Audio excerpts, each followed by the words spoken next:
10 o'clock.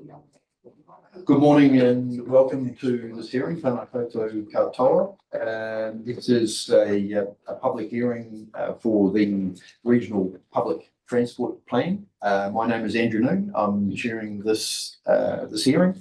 To my right is Councillor Elliot Weir. To my left, Councillor Kate Wilson. Then we have staff Jack Cowie, who is the Senior Transport Planner.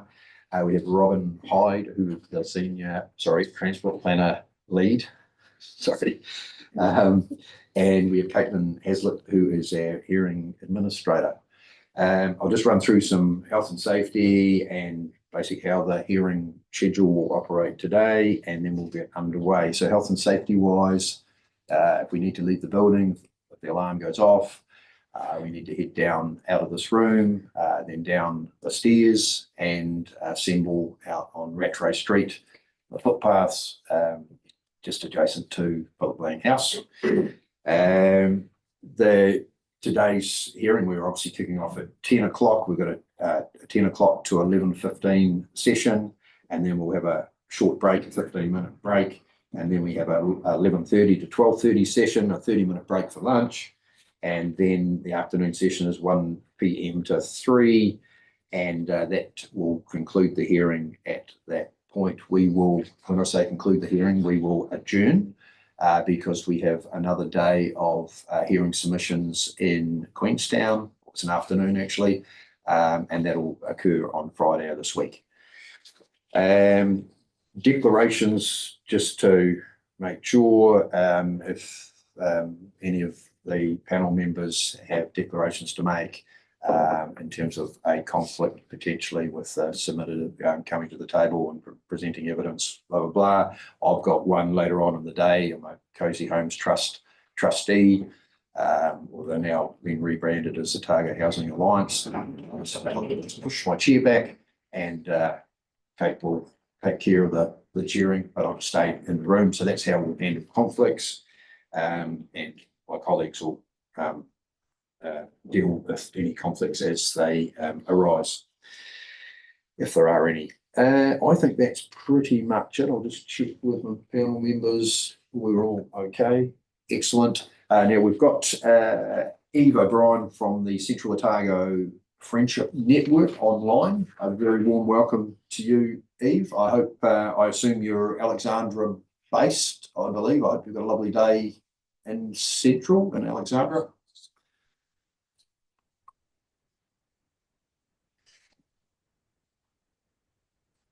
Okay.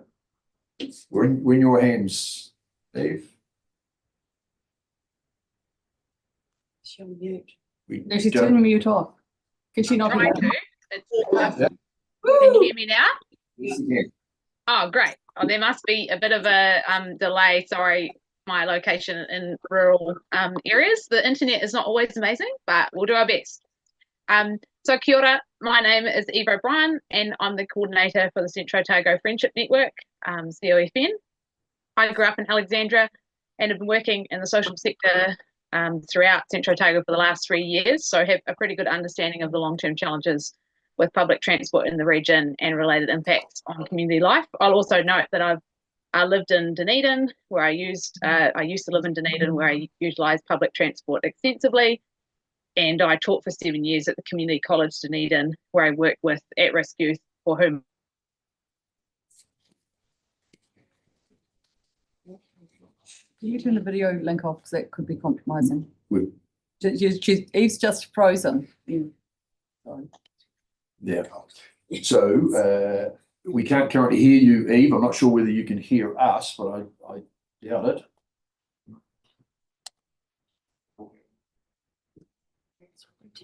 You can mute the video. Turn the video off. If she turns the video off, she'll have to read that by this. Right. We don't have a screen. It just reduces the bandwidth. Okay. So Eve, if you can hear us, if you could turn your video off. She's just If removed. she turns She's just the video off, so we're not. Yeah, the video takes up a lot more bandwidth than the Yeah, sound. yeah. Sorry, she's just exited the Zoom and she's just joining in now again.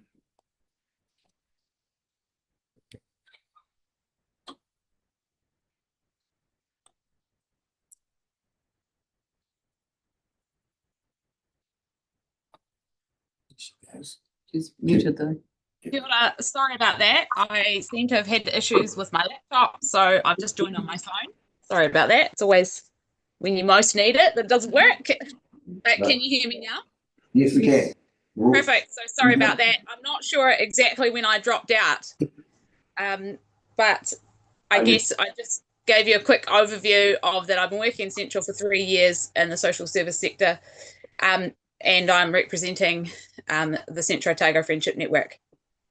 The focus of my submission is in relation to improving access to public transport in Centro Otago, and I do so with the full support of the COFN board. Our organisation has been supporting social connection in Centro Otago for over 30 years.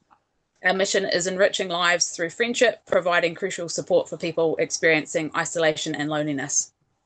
We do this through a combination of facilitated social groups, matching people with for one-to-one friendship, working with community organisations to remove barriers to access, and professional support for individuals to assist with social connection. Many of our members experience disability, age-related health or mobility challenges, mental health issues, or unexpected life changes which contribute to feelings of isolation or loneliness.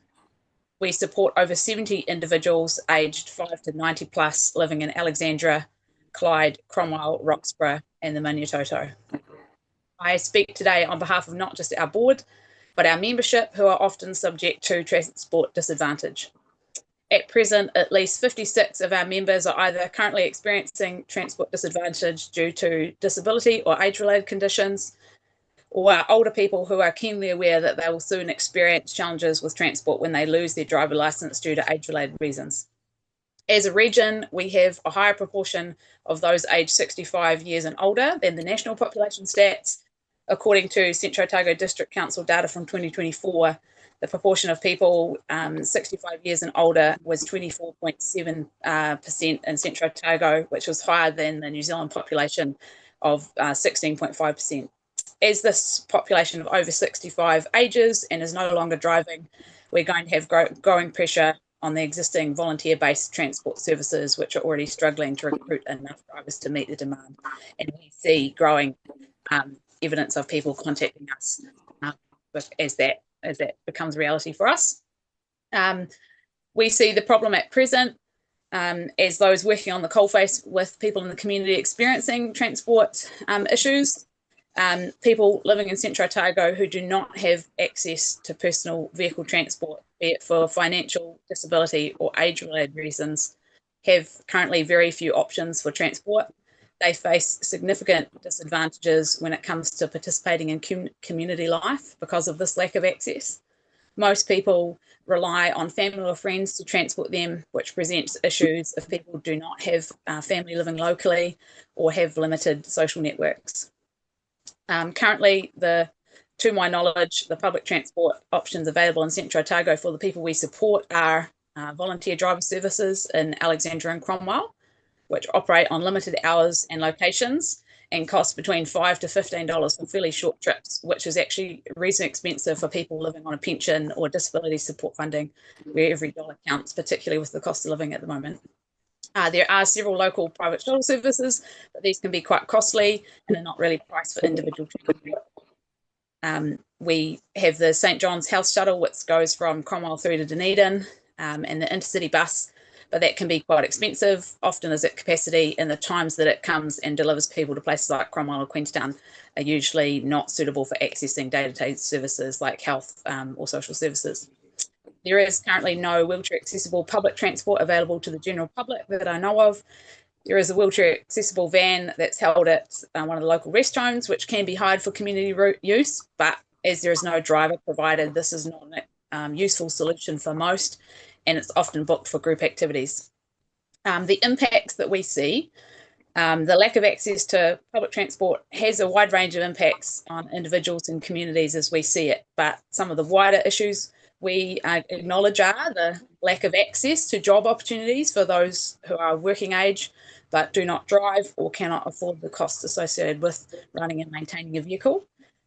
We acknowledge also the environmental and transport infrastructure impacts of the many single-use cars on the roads, with increased emissions and cost of road repairs.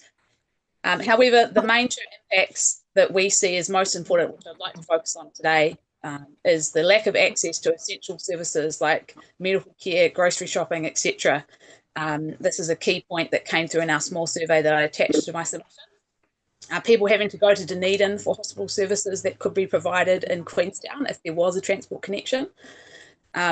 People who are already battling a medical condition, the associated fatigue, etc., having to get up at 7:30 or having to be at the bus at 7:30 in Cromwell and be all day in Dunedin and get home late in the afternoon when there is, for some people, medical services in Queenstown a 40 or 45-minute drive away that they could have accessed if there was a transport connection. Due to the cost of GP and Dunstan Hospital, cost of transport to get to visits just even at their local GP or Dunstan Hospital, because there's currently no total mobility option for those in Alexandria. I know quite a few elderly people who have to weigh up if they use their limited funds on transport to medical appointments or other day-to-day essentials. $5 to $15 for a volunteer driver service doesn't seem like much as a one-off, but if you have to pay that with no subsidy for every time you leave the house, be it to do groceries, go to the doctors, or attend hospital appointments, particularly if you have multiple appointments that you need to go to, it quickly adds up. If you are a wheelchair user, there are very few options for transport to essential appointments at medical facilities like Dunstan Hospital.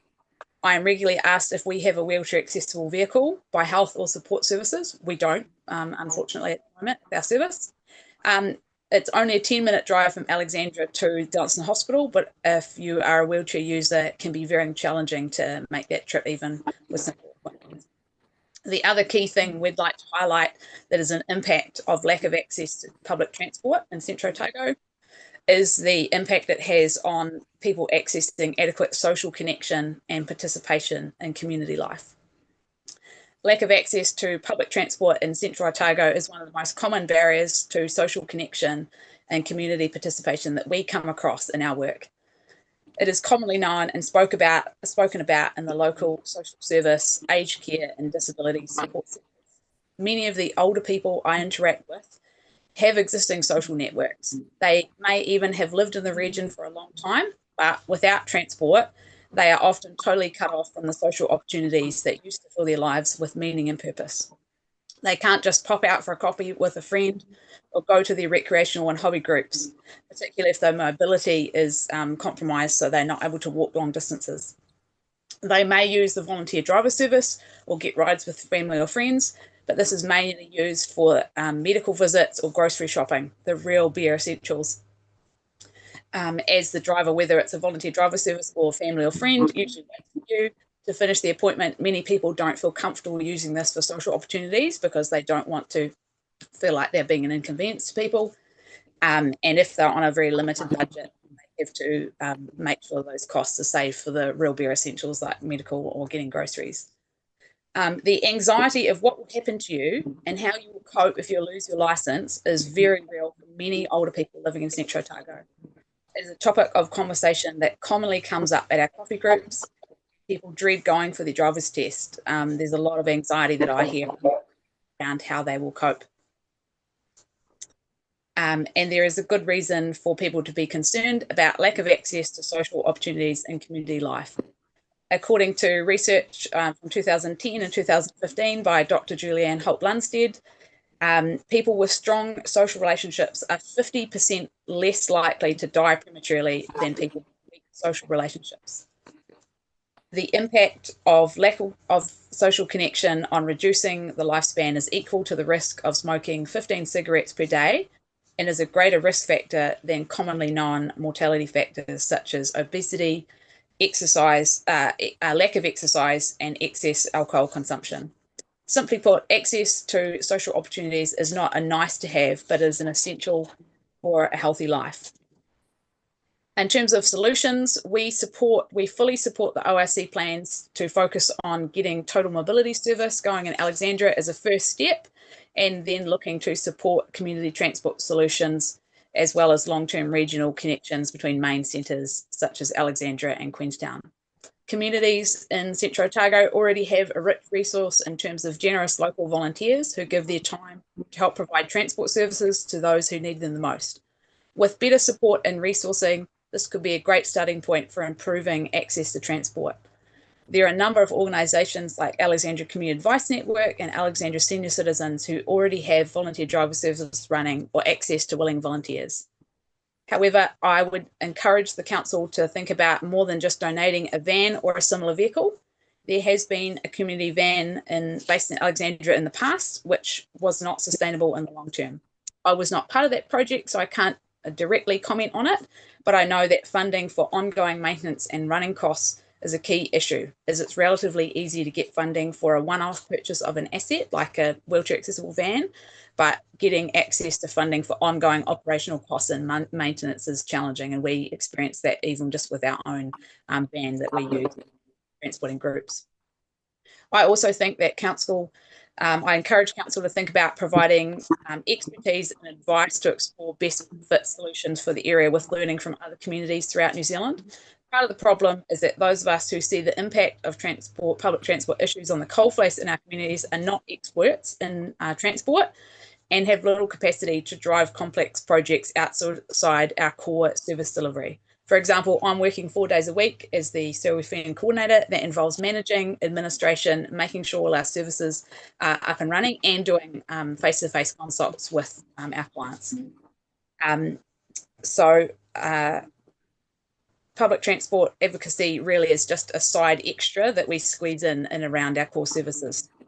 And I am not by any means an expert in this issue, and I know that the same can be said for most of the keen community volunteers who would potentially be part of a community solution. Having support from the ORC to explore best fit and good practice solutions with the help from transport planners or experts would help with bringing a workable and sustainable long-term solution to Otago. In conclusion, thank you very much for your time, and I just want to finish by saying that by working on concrete plans to bridge the gaping holes in the local public transport issues in our region, we believe the Otago Regional Council is not only investing in infrastructure, but also in the health and well-being of the most vulnerable in our communities. Many physical and mental health issues are complex and do not have clear solutions, but we believe that improving public transport represents a valuable and clear opportunity to make an immediate positive impact on access to better social connection, better healthcare, and increased participation in community life. We ask ORC to see it as a valuable long-term investment for our future and prioritise it accordingly. Thank you very much for your time. Thank you very much, Eve. You can hear me okay? Yes, I can. Yeah. Okay. Hey, can I just ask, the Central Otago Friendship Network, I suppose you're either an incorporated society or a charitable trust? Charitable trust, yeah. And the majority of your funding you source from, I imagine, numerous different organisations. Are you able just to briefly cover that off? Yes, I will say that I'm not the treasurer. We have a board that has the full details, and I'm happy to provide that. But we do get a range of funding. A good chunk of our funding is from the Central Otago. We get from the Otago Community Trusts, a Central Lakes Trust, and a whole range of smaller grants, and as well as some support with services from some local businesses as well. But yeah, I'm sorry I can't provide exact details for that, but I'd be happy to send that through separately with consultation with our treasurer. Yeah, no, that's fine. I mean, it's not critical information. I just want to understand how you survived. Basically, through very hard work of a board and myself, constantly applying for small amounts of funding from any grants that we can possibly find. Well done, good work. And the other question sort of around, sort of follows on, you know, clearly we're asking the question about, you know, how ORC can work alongside existing, you know, community trusts that are providing some form of transport to their communities, etc. And you've highlighted the challenge around trying to find operational cost funding. And you've also talked about the transportation planning. I suppose that's the starting point to build some sort of foundation and sort of business case around what would work best for these communities. And is that pretty much it in terms of what you see ORC's role as at this point in time? Well, I'm a realist, I guess, and I know that funding is tight at the moment, and I also know what it's like working on the coalface, where I guess realistically we would love to see, we would love to see a local, the best possible solutions, but also we would just be keen to see, as much as can be done and working with the resources that are already there, we see as cost effective. So I guess there is a lot of local organisations who are already trying to do the best they can in that space, but it's not very connected and cohesive. People have all got volunteers that are trying to help people get to places, but we would see, that's where I see, I guess, for me personally, I see the having some support to look at what's working really well in other communities would be a really good way to help planning something that's more cohesive for the future and utilises the existing volunteers or resources for the future in a more effective way. And my final question was just around, you mentioned within the Central Otago District you had 70 members. Was that in relation to clients? And we use the word members rather than clients for the people that are part of our network. That's what they have chosen because they feel that it's a network of social connection. And actually, I have another question. So in terms of your volunteer base, are you able to give an indication of sort of the numbers in the volunteer space that support the Friendship Network? We have currently myself as a staff member who does 4 days a week. We have another staff member who does 7 hours a week, and we have 30 volunteers at the moment. It's quite flexible. People sort of come and go. I'm onboarding people at the time. Some people leave because they can't do it anymore. So, but yeah, I would say at the moment, 30 volunteers working in a variety of roles, some directly with people and others more in the background. I hope that answers your question.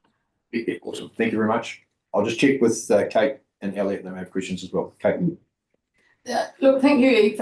Really good submission. And I just want to tease out, and it may not actually go to the plan, but just understanding how we can support community transport the most easy. The model itself is how we do that. And there are models throughout New Zealand on some communities do this. And I'm just wondering, do you get together with similar organisations and discuss that, or would it be helpful to facilitate a meeting with similar and just hear how Canterbury do it, or hear how Northland do it, and understand the different models in order before we actually pick a model? Because I think that what you're saying is probably where what I would say would be beneficial. I've only been in the role of the coordinator for 3 years, and over that time I spent the first year figuring out kind of what the issues were. Once I realised that public transport is a key issue for a lot of people, over the last year and this year I've been working to try and facilitate more discussion.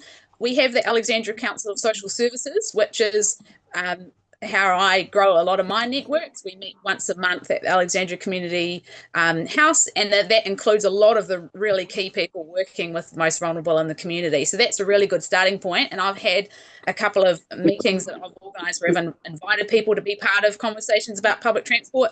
The attached survey was something that I sent out to the members as well as our other networks. So there's definitely been conversations where people have identified that it's a problem. But then because we, like I said, are not experts and we have very limited time available to, I can't just go and visit Oamaru, for example, to see what their public transport is because I'm running a network, service, a day-to-day service for people. And so, yeah, that would be something that I would see that like an immediate thing that the RRC could be providing some support with is, providing a snapshot of some of the things that are working well in other communities and then facilitating some conversation here in Central Otago with, key stakeholders to see if some of those models would be a good fit. There's a lot of people who are keen to be part of that conversation. I've had really positive response from various representatives from different organisations who are really busy with their own work but have still taken time to be part of conversations. That answers your question? It does, and I presume that even initially, if that was online, because of your capacity and your time constraints for travel, would be Yes. okay. And just I've been lucky enough to have presentations at other forum for what the Timaru model looks like and what the other models look like, and it's just putting some of those ideas up, then people can say this would work, and then potentially doing it at a lower scale in those community groups, having those discussions. So that's really, really helpful. Can I just ask, you're quite confident, I think, from what you're saying, that you will continue to have a volunteer capacity should the model be right, because of the dynamics and the demographics in your area, to be drivers. It's actually the maintenance, the insurance bills, the fuel bills that become the difficulty. Well, the reality is that it's always hard to find volunteers, but the other reality is that people see that this is an important issue. So at the moment, there is a volunteer driver service that's operating in Alexandria and Cromwell. You never guarantee those volunteers, and I see even at the moment that there was an advertisement for the St. John's Health shuttle drivers. So it's always a work it's not easy work trying to recruit volunteers. But I guess we would rather see something happening than nothing. It would be ideal and amazing if there was someone who was, if there was funding to pay somebody to, even in a smaller capacity to be a driver. We don't want that to be the reason why we don't get it. If that makes sense. We would rather try and make something work with volunteers and then have nothing, because it is such a desperate need at the moment. Expectation and into a system that then fails because we didn't get one of the parts right, and that's just understanding that capacity. Yeah, and I guess so. But the reality is, at the moment, there is a core of volunteers who are already driving for the Alexandria, and I don't have the exact numbers for that, but I could definitely encourage and provide connections to the Alexandria Community Advice Network and the Cromwell Community House who are running those services. But I've also had conversations with the coordinator from the Alexandria Senior Citizens, who said they've got several people who are really keen to be part of a solution around that, who one of them is a local bus driver. So can never guarantee volunteers, because it is reliant on people, but as it presently stands, it looks like positive that we've got people that are keen to be involved. Thanks, Elliot. Kia ora, thanks for your submission and your mahi in the community. Just wanted to sort of test my understanding of some of the key points you raised there. So you mentioned there was only one vehicle that was wheelchair accessible in the community that was being used.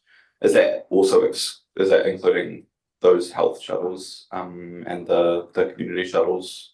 I guess what I'm meaning is that it's as far as I know, and it has been a work to try and find out all the pieces of the puzzle, because it's not like all of that information's held in a repository, which is part of the problem. But at the moment, there is just a community a van that can be available for community hire from one of the local rest homes that has a wheelchair lift in it. But that's the only thing I know about that's open to, I guess, public use. There is some disability support. There's Living Options, for example, is a local disability support organisation, and they have some wheelchair accessible vehicles, but they're only for transporting their clients and are not available for general use or booking in the community. So yeah, hopefully that answers your question.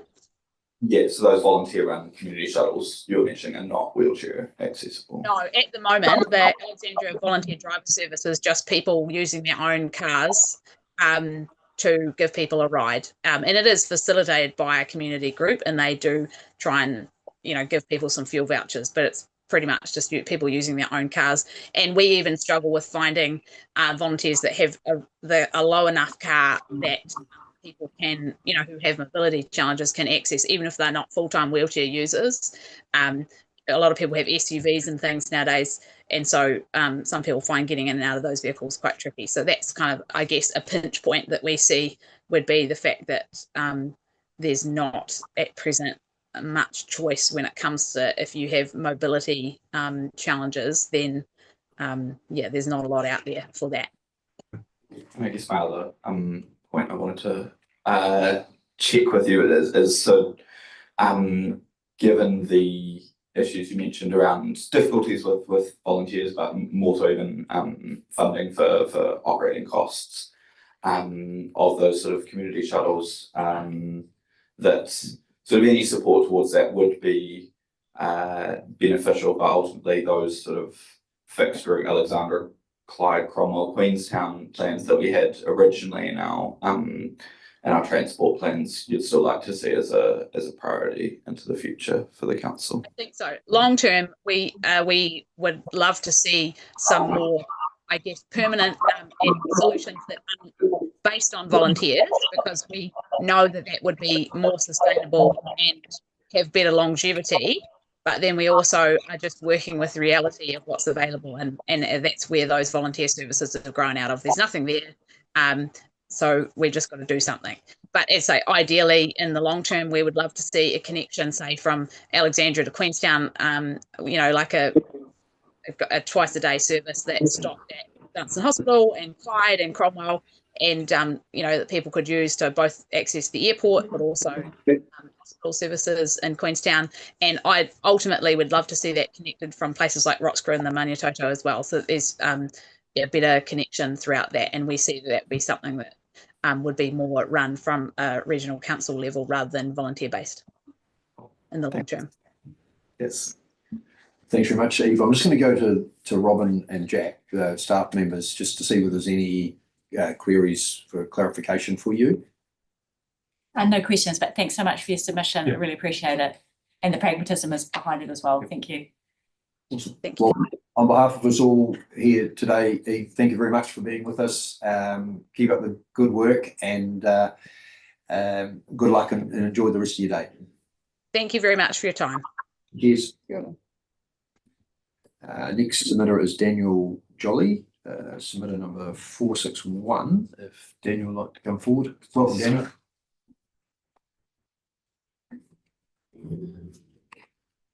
You've got a button on the right hand side of this one there. Yep, that's perfect. Yep, we're in your hands, Daniel. We're here to listen. Kia ora, I'm Daniel Jolly, and I want to make a submission on the public transport plan for 2025-2035. I was made aware of this plan and then had a look at it, and I must say I was somewhat shocked that in the current climate, so to speak, the drive for New Zealand to reduce emissions, and I know we're doing it by planting pine trees, but we actually need to reduce our emissions. That rail, which is the lowest form of emissions we basically have next to coastal shipping, is not even mentioned. Okay. And that was quite astounding, particularly as this is a regional plan. And also in light of the Select Committee, the National Government Select Committee report on interregional rail and intra-regional rail, which made a number of recommendations. So I'm not quite sure, and maybe somebody later on could clarify to me why we do not even mention the word rail. It's as if buses are the only possible thing. But I'm old enough to have lived in New Zealand when we did have passenger rail between the cities, and it was a great way to travel. So that's kind of my intro. I do want to divert slightly to buses, okay? So I bike a lot, not all the time, but a lot. And I was horrified last year when we took the bikes off buses. Thankfully, that's come back. So thank you for doing that. Unfortunately, we missed the entire summer season, which would have stopped a lot of people from biking, and that would have driven up emissions for the region. Probably, as well as changing people's modes and making them more pushed to go to cars, which has its own other problems. But at least we have bikes on buses for the daytime, and hopefully that will happen for the nighttime. So I'm happy about that. And my other thing I would like to say is the buses we have in Dunedin, they're really big demos, and they drive around the streets, and most of the time there's 2 or 3 people is in. Okay, now I'm in favor of public transport, don't get me wrong, but that way I'm also an engineer who focuses on energy efficiency, as you probably can tell. And I find the idea of driving these big buses around with 2 or 3 people doesn't make a lot of sense. It only makes sense in peak times. It doesn't make sense in off-peak times. But then you have that number of assets and the drivers and all this other kind of thing. But it would make more sense to me if even just from a carbon emissions point of view, well, mainly from a carbon emissions point of view, but also from a roading cost and paying for diesel, if you just had mini buses in the off-peak time, you could probably get just as many trips in, and they would actually be still more space on the buses than you needed, and then just bring the big ones on at peak times. So I would see that as a way of saving emissions, potentially reducing running costs and fuel costs as well. It's also doesn't seem to me to be rocket science. I know you got to manage the fleet and stuff, but some of those big buses could, I don't want to get into buses. I'm not here to talk about buses because it's the only thing that ORC are talking about. So good on you. But I wanted to talk about also the EV buses is good, but EV buses are actually a really expensive way of reducing emissions because the batteries have a cost, they're expensive, and if you're going to do a bus network which reduces emissions substantially, the best way to do it is how Wellington used to do it with the electrified direct online buses. So you're not trying to do energy storage. That's just how it is from an energy point of view. Okay, so it probably has more impact in the marketing than it does in the actual emissions. Plus, it's very expensive. Anyway, I'll get away from buses and talk about rail. So rail, there are a lot of recommendations from the Select Committee report at the national level that suggested that there should be higher levels of investment made into rail and into rail, into regional rail. So I think that should be taken into account, and I don't know if it was.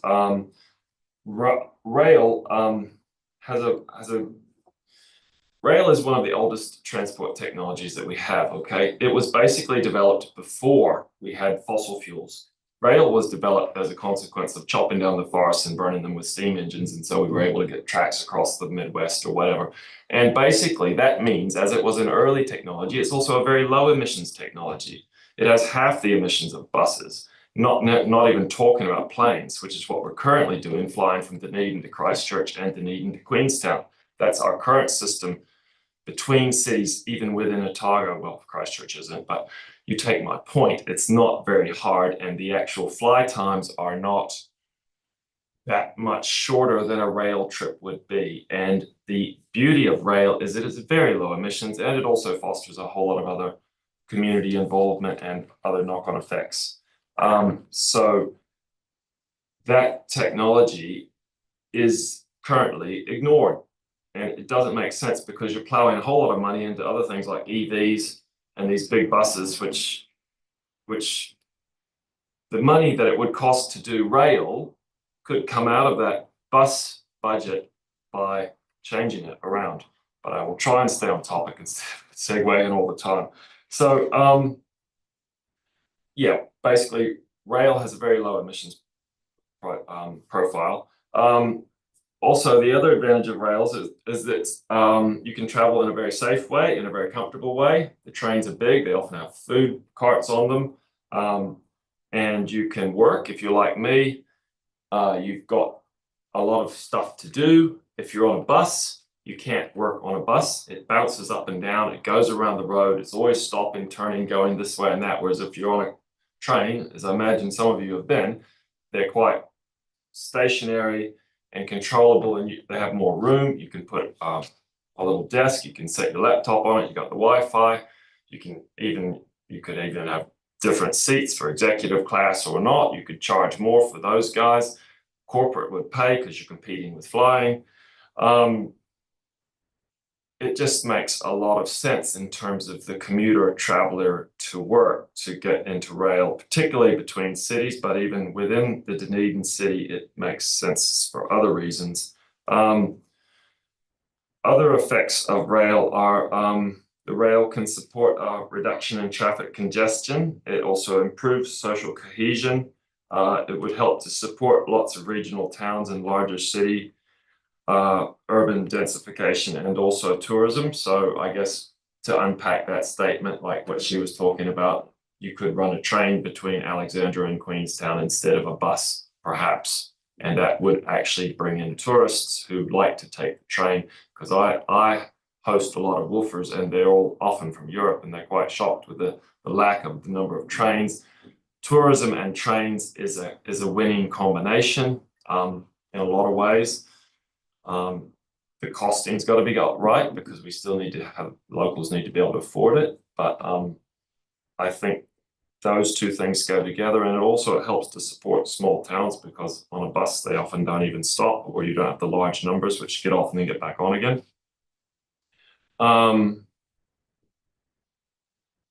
Yeah, and in terms of companies, I work for a large company and they always talk about how they want to reduce emissions. But if you want to take a bus to Christchurch from Dunedin, pretty much frowned upon. It's seen as the best way to go is to fly because your time is so precious. So, and as there's no rail option, it's very hard to make the argument that we should actually travel by public transport for corporate. So I would argue, there are a lot of corporate workers who would travel between certainly Dunedin and Christchurch and probably Invercargill and maybe even Gore. Well, not so much like Gore, but if they had some ability to do so, because it would probably be less than the cost of a flight. It would probably be more direct in terms of time, especially for the close cities. And the corporate would probably support it because they want to be seen to be reducing their scope 2 emissions, I believe it is, or even scope 1.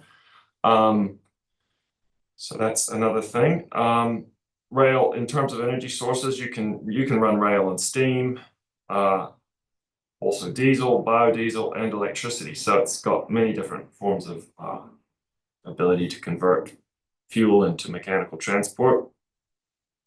And rail has a lower emissions profile per person than cars, buses, motorcycles, possibly EVs, depending on how you calculate the carbon. And transport emissions in New Zealand account for 39% of our emissions. So most of the time we're encouraging car use and focusing on roading network. And when we're doing buses, we're doing really big buses that are empty. And it's 39% of our national CO2 emissions, not counting methane. Methane's a different story. There's also a relationship of rail at airports. Now, I see this as critical. Like I work with a lot of people who fly. They fly to Queenstown, they fly to Christchurch, they fly to Wellington. Oh, I give them a pass on that, right? But what is going on here that we don't have any low emissions or convenient way of people getting intercity in New Zealand apart from driving, which is not convenient or easy, because that means that companies don't want people to do that because that's a safety risk. It's a health and safety hazard, right? And so they see flying as a low health and safety risk.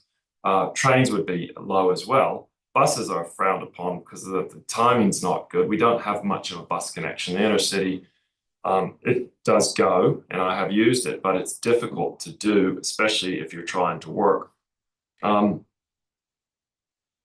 So we could reduce our regional and national emissions if we looked at considering, I guess, how many people. I mean, it would be easy to get the stats. You could just look at the airports, Dunedin, and you could just see where are these people coming from, and that's potentially a market share for rail, which would help to fund the rail.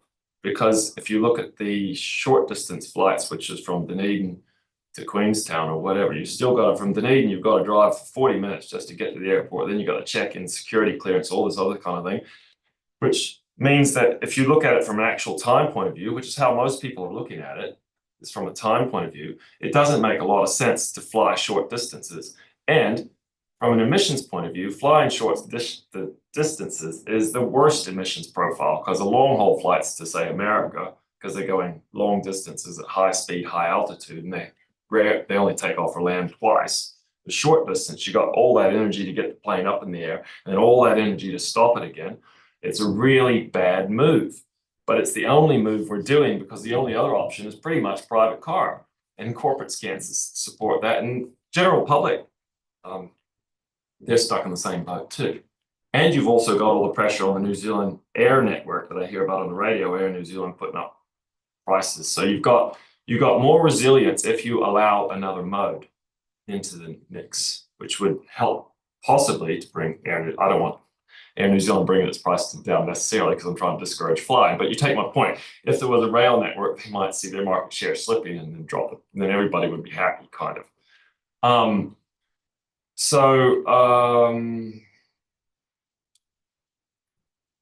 The switch to conventional diesel rail from air travel could reduce our emissions to only 17%. So for every person who flies from Dunedin to Christchurch, you'd be basically knocking off 83% of their emissions profile. And sooner or later, New Zealand's going to have to, the public will ultimately have to pay for this emissions, either economically through some kind of debt that we've incurred to some poor third world country who have, I don't know how this is going to work, or in the future with all the increased flooding, etc., and droughts we're going to get. So we're going to pay for it. So if we continue to pretty much ignore emissions, because it's one of those things we can ignore, we're going to be making bad decisions. And also these decisions are going to have to be made sooner or later. We're going to bring back rail in New Zealand. It's just a case of when. And from a climate point of view, the sooner we do it, the better, because we can't just keep going on with cars and flying between these centers. So that's one point to make.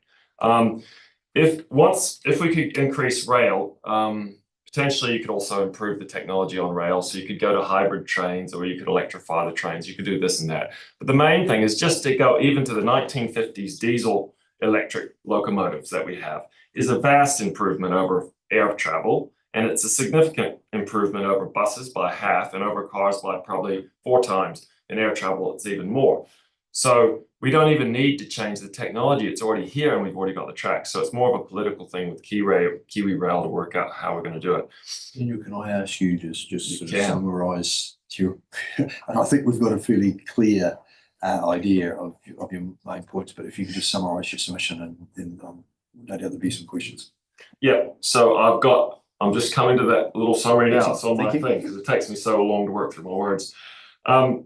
The benefits of rail over buses. So mainly talking about, because in public transport plan, there was mainly buses. So the rail, basically to summarize, we've got lower emissions, there's better access for the disabled on rail, increased ability to work while on board, reduced congestion and wear on the roading network, increases the longevity of the roading network, and reduces the cost of maintenance on the roads. So that's a benefit I didn't talk about before. There's increased resilience for flooding as an alternative method to move people and goods. For small towns, rail could provide simpler, more convenient direct access to large city centers. That's the Alexandra to Queenstown comment she was talking about. Improved productivity through stable rail cars and Wi-Fi, potentially with small desks for an additional fee. It would improve domestic tourism. It would provide better access to cycle networks, which further improves the local economy in rural towns. It would provide higher levels of social cohesion than bus trips provide. Rail could allow for the development of housing in areas which otherwise have poor road networks or which struggle with large commuter flows. That's a point I did not make before. And finally, interregional rail could reduce the dependence on the reliability of plane flights due to weather and climate change, while still allowing high productivity working on the rail and only marginally long travel times from CBD to CBD when car travel to the airport is included. And finally, with all these benefits of rail, it is hard for me to fathom how passenger rail has been completely ignored from the ORC draft Otago Regional Public Transport Plan for 25 to 35. I propose that passenger rail be included in the draft plan and initially several options to be put forward for the discussion in the ORC PTP, which is a commuter rail from Port Chalmers to the CBD, commuter rail from Mosgiel to the CBD, one interregional link between Invercargill, Dunedin, Christchurch, and possibly rail connections to Queenstown from other centres. And that's basically all I've got. Thank you for listening to me. Your summary answered a question I had, was in terms of priorities, and that's thank you for that. My other, it's probably more of a comment, but in the consultation document, it's just around bus numbers, and I appreciate your submission is based on you feel that rail's been completely ignored. You're not the first submitter to tell us that. But just on the bus or passenger transport, the increases over the last 5 years, patronage in Otago has increased 54% since 2019, 2020. So we've had a really great uptake in numbers, or patronage numbers, and we feel obviously the future, particularly for Dunedin and Queenstown in terms of services that are in the two larger centres is its future. However, your point's well made about the ability to have rail as a complementary or additional service in certain areas. And as I say, my question has been answered now about what your priorities are in that rail space. So I'll check my colleagues whether there's anything. Okay. Oh, thank you for highlighting the inquiry into the future of interregional passenger rail, which came out in, I think, July 2023. Is that the one? Select Committee. In that, the conclusion, it's really clear that in the short term, they highlighted, and even medium term, really, when you're looking at the infrastructure required, North Island only for passenger rail. Would that be correct? Yes, well, they did mention Christchurch to Dunedin, I believe, but in terms of priorities for implementation, you're right. They only talked about the North Island, but this is not the national government. This is the regional council. This wasn't a decision by the national government either. They gave their dissenting view. Yes, it was this. Well, unfortunately, all right, the coalition government. Yeah. The select committee is, I don't know where it stands with relation to the coalition government, but it has some level of independence, I would imagine. Anyway, just because they didn't highlight as a priority for the coalition government to fund rail in Otago does not mean that we should exclude it from our 10-year plan. Sorry, I absolutely understand it. So what it was a Labour Party-led government in at the time, and the conclusion from the majority was a concentration on the North Island. I don't want to get into the National Party and ACT Party and coalition because it wasn't their select committee. And they both had dissenting views. I just want to be really clear about that. But because I don't want to start. It was 2023 in July. That's why I made that point. Yeah. Yeah, that's right. It came out a couple of years ago, so it had a lot of points that I think could be applied in the South Island. Yeah, that's absolutely, but it wasn't one that they said. So we're doing the 24 to 34. I appreciate it's got some views long term in it. But I'm just checking that it wasn't highlighted. Yes, it was not. No, they did not. They did not say that the South Island was ignored from that report. But I didn't come here to discuss the select report. Oh no, sorry. I just want you reference it as something that's justifying it, and then I just. Well, there is a lot of reasons, and a lot of these ones that I've listed are also listed in the select committee report, which I would presume the ORC had a look at, and I don't. Yeah, I just want to make sure. I don't understand why we have not put rail in even as a word. Is it like? No, look, I mean, you post your submission is pretty clear, and during deliberations, that's what we need to consider. I mean, it's an important point from your perspective and from others, other submitters as well. So it's something that we need to turn our minds to during the deliberation process. I'll check with Elliot. Some questions. Yeah, just a quick one. And I also just wanted to throw out there in case you hadn't heard and or anyone else listening, that we've got bike racks on buses 24/7. Well, not 24/7. Our buses aren't 24/7, but you know, Well, it's day and night, so, isn't it? yeah. So any time of day you can use your bikes on the buses, which is great. But I just wanted to ask what you saw as the first steps, at least for a regional council or for any agency, if we were to pursue rail. Well, the first steps, from my point of view, or the first 2 bullet points, is just basically a commuter train from Mosgiel and one from Port twice a day. So one comes in the morning, it goes back out in the evening. That's all. That's where I would start things. And it also lines up with kind of what we're doing with the cruise ship already. It's not unheard of, and it's not a very big step. The other points regarding Invercargill, Dunedin, Christchurch, that would probably need to be later on, but still important. And I just, yeah, so it's not even on the agenda. So yeah, but it's such a, I mean, if it's not on the agenda in the next 10 years, are we going to put it on the agenda in 35 to 45? And we're going to, I don't know, is carbon on the, I don't know. Would it be fair to say that the first step in your Yes, so I just would see small steps to be the start. So just short commuter rails. Thanks, Dan. Daniel, thanks very much for your time. Enjoy the rest of your day. All right, cheers. Cheers. Thank you. The next submitter is Julie Woods, Access Matters Aotearoa, and that's submission number 245.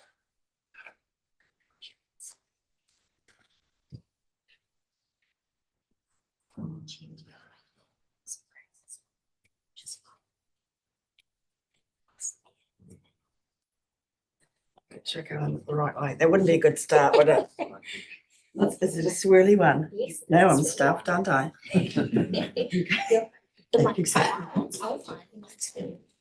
Well, Julie, thank you for being with us today. Thank you, Andrew. We're here to listen, and yeah, we're in your hands. Thank you. Elliot, where are you? I'm up here. You're there, and Kate, you're good. Ah. Now, I don't normally ask for a round of applause so that I knew where you all were, but that's. We'll clap you at the end. Tēnā koutou, tēnā koutou, tēnā tātou katoa. Greetings, greetings, greetings to you all. Ko Julie Woods aho, ko that blind woman aho. I am an ambassador for Blind Low Vision NZ.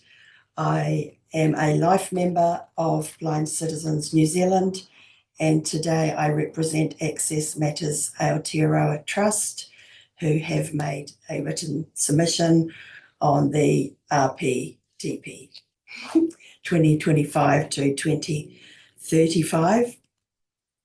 I was born in Dunedin, sighted.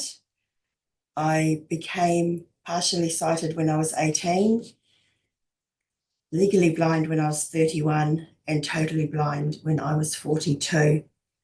As a sighted teenager, I caught the bus. As a 23-year-old with partial sight, I voluntarily gave up my driver's license. And as a blind adult, I catch taxis.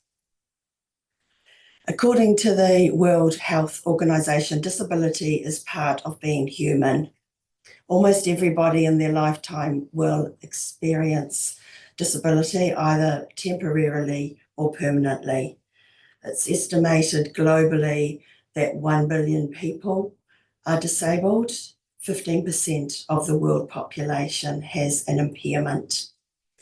According to the New Zealand census just released, 17% of the New Zealand population have an impairment. And when we go to people aged over 65, that increases to 45%. But who are disabled people? Disabled people, according to the United Nations Article 1 on the Convention of Rights of People with Disabilities, which New Zealand has signed up to, disabled people are those who have physical, mental, intellectual, or sensory impairments which in interaction with various barriers hinder their full and effective participation in society on an equal basis with others. People with impairments are disabled by barriers, and that's what we face. The first barrier in the regional transport plan, public transport plan, is around the terminology of transport disadvantaged. And Access Matters Aotearoa Trust strongly object to the use of that language. We believe that it is discriminatory. It implies inferiority.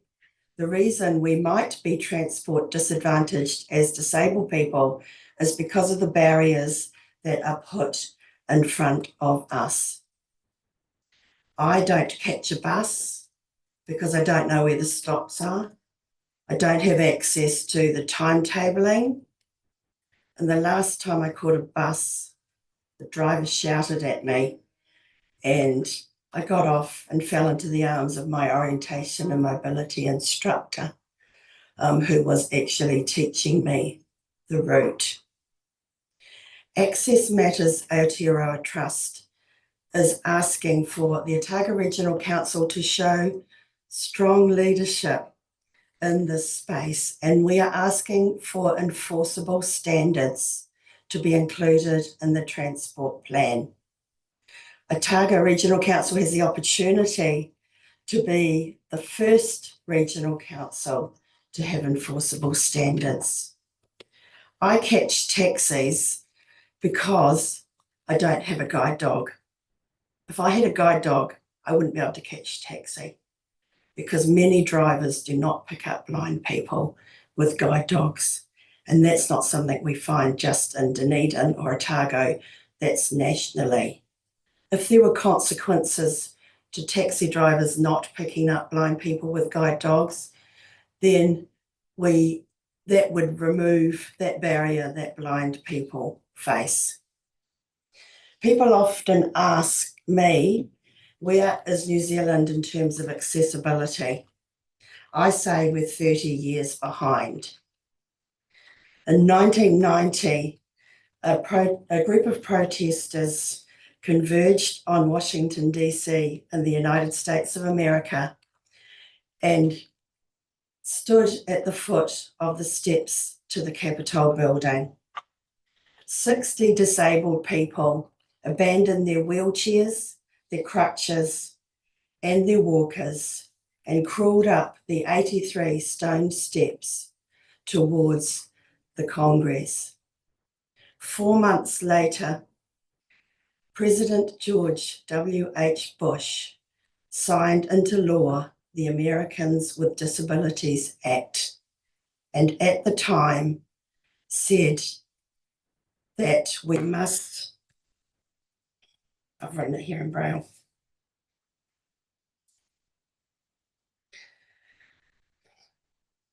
let the shameful wall of exclusion finally come tumbling down. We must have this shameful wall of exclusion finally tumble down. And we're asking the Otago Regional Council to have enforceable standards so that shameful wall of exclusion can finally come tumbling down. I have a dream to catch a bus in Dunedin in 2035.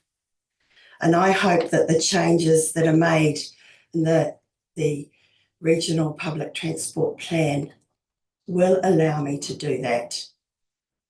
In the disability community, we have a saying, nothing about us without us. We ask that the transportation systems are co-designed with disabled people so that we can address the barriers that disabled people face together with you as a council so that we can create an accessible transport system. And we know that when we remove barriers for disabled people in whatever capacity, but in this case transport, that we remove barriers for everybody and we make the overall society more accessible for everybody.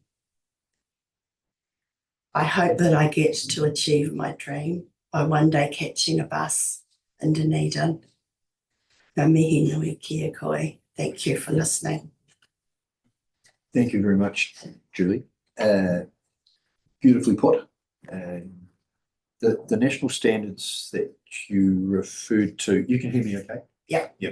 National standards that you referred to, I think you said New Zealand's like 30 years behind.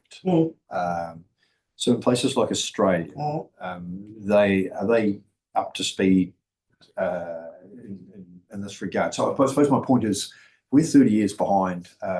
Either the legislation hasn't been reviewed, or for some reason this hasn't been a priority for our government. And a lot of what we do at the Regional Council is framed up and through legislation, as you can imagine. So Yes. for us to be able to deliver on what you're asking, central government, I'm not blaming them, but I'm basically saying they need to step up to the plate as well. And I would say to you, what legislation? We don't have accessibility legislation in New Zealand. The aim of Access Matters Aotearoa Trust is to get accessibility legislation into law. We had a bill that went into Parliament in 2020. It wasn't put forward in that term, and the current government say that they are going to do things in different ways. Australia passed the disability discrimination laws in 1993, and they now have the Australia Disability Standards. Yeah, so they would be a good place to look to in terms of what they do in terms of accessibility. Thank you for that. The other point you made was about, co-designing passenger transport services in collaboration with disabled network. I know people like John Marable, who you all know well, has been involved in ensuring, I know the current ORC building project, for example, Wari Runaka, he's been involved in that. But that's the sort of thing you're asking, is that people who fully understand the challenges of being disabled need to have their sort of finger on the pulse as new public services are designed, or existing ones amended, or whatever. That's your point. It is. And like with the building, you would get an architect and an engineer, you'd get trained builders, you'd employ a lot of consultancy services to acquire that expert knowledge. We have that expert knowledge when it comes to accessibility. And yes, absolutely, John Marable is one of the people that would be a good person to consult. Okay, thank you. I'll just check with Elliot and Kate. Elliot. Yeah, I have a few. Thanks for all your comments, Julie. The first question I had around that co-design was I'm just thinking back to when we introduced a number of electric vehicles to the fleet. I think the transport team worked with the local disability community to ensure that these new buses that were being implemented addressed a number of concerns, around the noise, that being audible, and the actual accessibility on the bus as well. Is that sort of the kind of thing you're thinking about when you talk about co-design? Is that sort of anytime we take a step in some direction, we work with the disability community to make sure that any concerns are addressed? Absolutely. I mean, probably the people who presented submissions here would be the people that would be good to consult, because they have an interest in creating accessible transportation. But yes, there is a network of disability organisations within the city, but also it's around recognising that that is an expertise. You would pay for experts to come in. So I think that considering paying disabled people for their expertise is important as well. And then around the enforceable standards, so in terms of if a regional council was to go ahead, without any sort of national legislation and implement some Because there isn't any. Yes, yeah, exactly. Some enforceable standards. Do you see that as sort of, when you say enforceable, sort of in terms of being implemented, say, in our contracts with bus operators? Yeah. Right. Yeah, taxi providers. And our total mobility providers as well. Gotcha.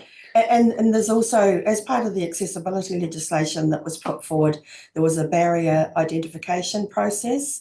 That's a good thing that I know some organisations are also implementing. So if a disabled person faces a barrier within what you offer, then you have a formal process that we can notify you of that barrier, and then you can work on that solution and making that more accessible.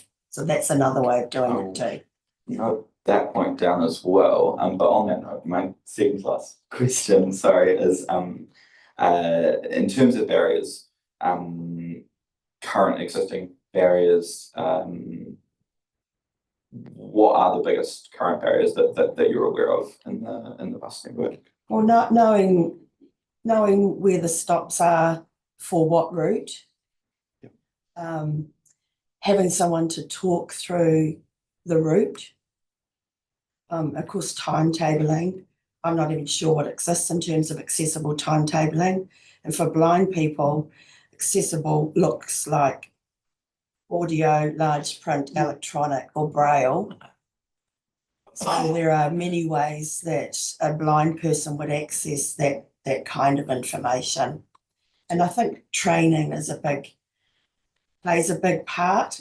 Often we step on a bus or step into a chemist and are reliant on the kind pharmacist or the kind driver.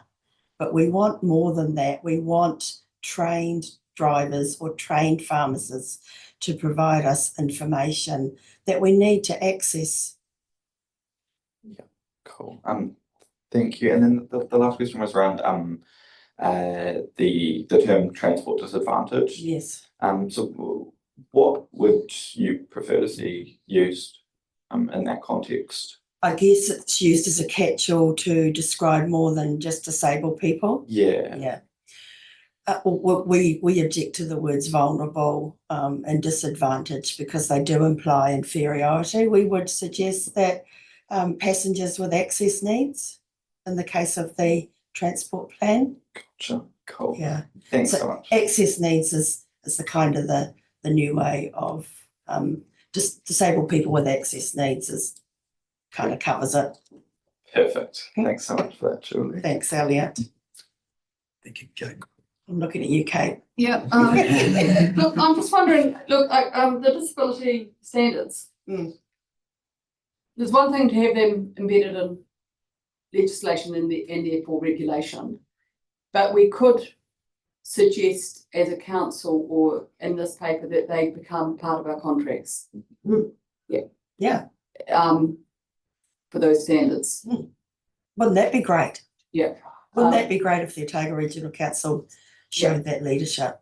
Yeah, and I'm just putting it out there in this conversation with staff now, just having to themselves on that, but I'm not, and this will be a question that I'll be raising in the before the deliberations. The other part of that is, and I'm going to apologise to the previous submitter because I think he took me down the wrong way when I was asking the question, and I'm really sorry about that because it's not where I was wanting to go. It was actually that the National Party was suggesting that the interregional transport should be something that regional councils do.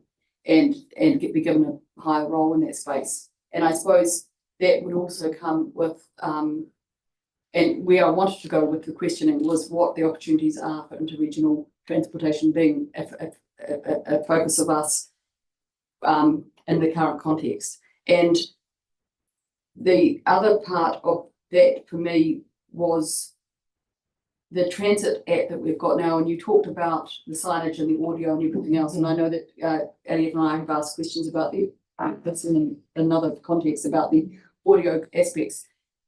Do you know if the transit app is available for with audio, or is there any app that the blind community or Yes. other disability areas have that can use a transit app in a way that's different to the one that I use? The way that I would access the one that you use would be with the speech software on my device. So you would download the transit app on your phone, and I would download it on my phone. My voice software would enable me to access it. That's the theory. Not all apps are accessible, and I don't know about the transit app. I haven't heard anyone in our community talk about it. But once again, they're the sort of things that need to be road tested with digital accessibility specialists. Okay. And so if I just, and I think I may be repeating a bit of what Elliot just asked, and I'm just a different way. Would you, I talked, and thank you for being here early to hear the other submissions. I talked earlier about perhaps having a forum where people came together to say these are the options, and that was about community, what the community trust model might look like, or what other on-demand might look like. Would you see an opportunity for us collectively making testing what the areas or those barriers are as a focus group or something with a disability as part of the actions? Yeah, well, that's consultation, isn't it? But it's ensuring that you've got the right people there. Yeah, and not all disabilities or barriers are the same for every person. Yeah. Exactly. So remember that definition of disabled people: physical, mental, intellectual, and sensory. Yeah. So we are a broad church, and that's where the challenge lies. Because even as a blind person, I will have different needs to my friend Dan, who has a guide dog and has low vision. So it's quite different. So often working with organisations that represent those people is a good way to go. Just braille dogs easily taken on a bus, do you know? My dogs. Oh, guide dog. Sorry, guide dog. I like I've to use seen the one braille, over there, I like a braille dog. Sorry, blind dogs. Yeah. Sorry, guide dogs. Apologies. Are they easily Yes. taken on Well, buses? they're more there don't seem to be the same problems with pickup with a bus than there are with The taxis. let's say individual taxi drivers. Yeah. I'm sort of got something you said earlier. I've seen Ron as a big Labrador right at the moment, but being your guide dog. But I hope that you will be not only walking the streets of Dunedin and finishing that, but doing busing every route will be your next campaign. Oh yeah, that's a good one. Yeah, so I look forward to seeing if we can deliver that before. Yeah. No, that would be great. Thank you. Thank you. And I think really just in closing, it's about the political will to make the change.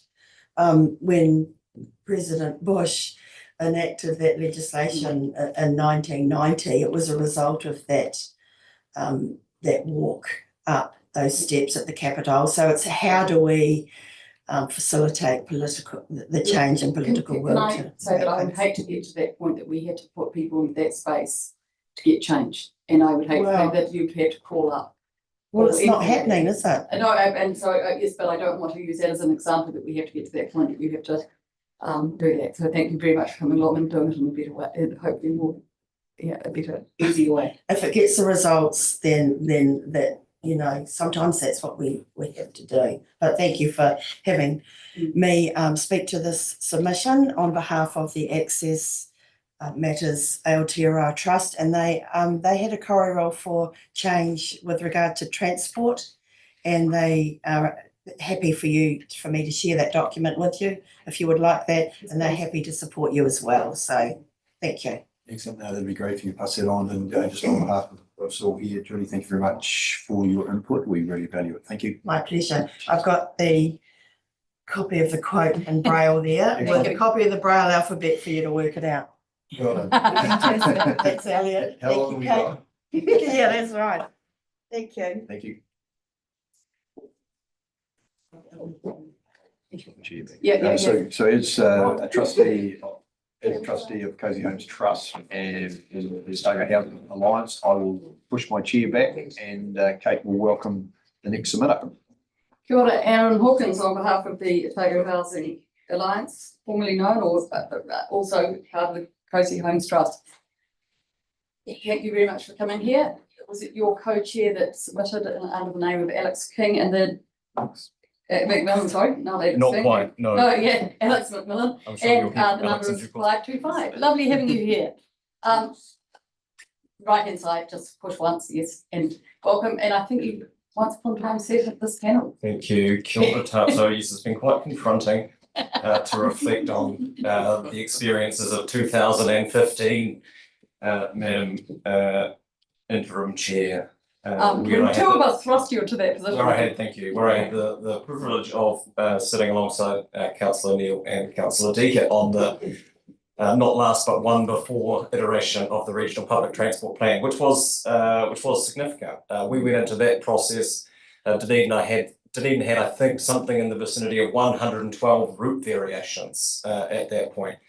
And the 2015 to 25 RPTP was a seismic shift away from a coverage model to a patronage model in terms of how we think about public transport. And building on that, we've since seen simplified fare structures and cheaper fares for public transport, which has driven, as we've heard and as we see often, consistent growth in patronage, as was the plan back in 2015. And it's always good to see a plan come together, and that obviously benefits us in terms of our environmental outcomes, whether that's our carbon footprint or air pollution, in terms of the efficiency of the transport network, because it's far more efficient to move people around in buses than it is for everybody to be travelling individually in vehicles, but also in terms of equity, in that we've developed a public transport network that has enabled more people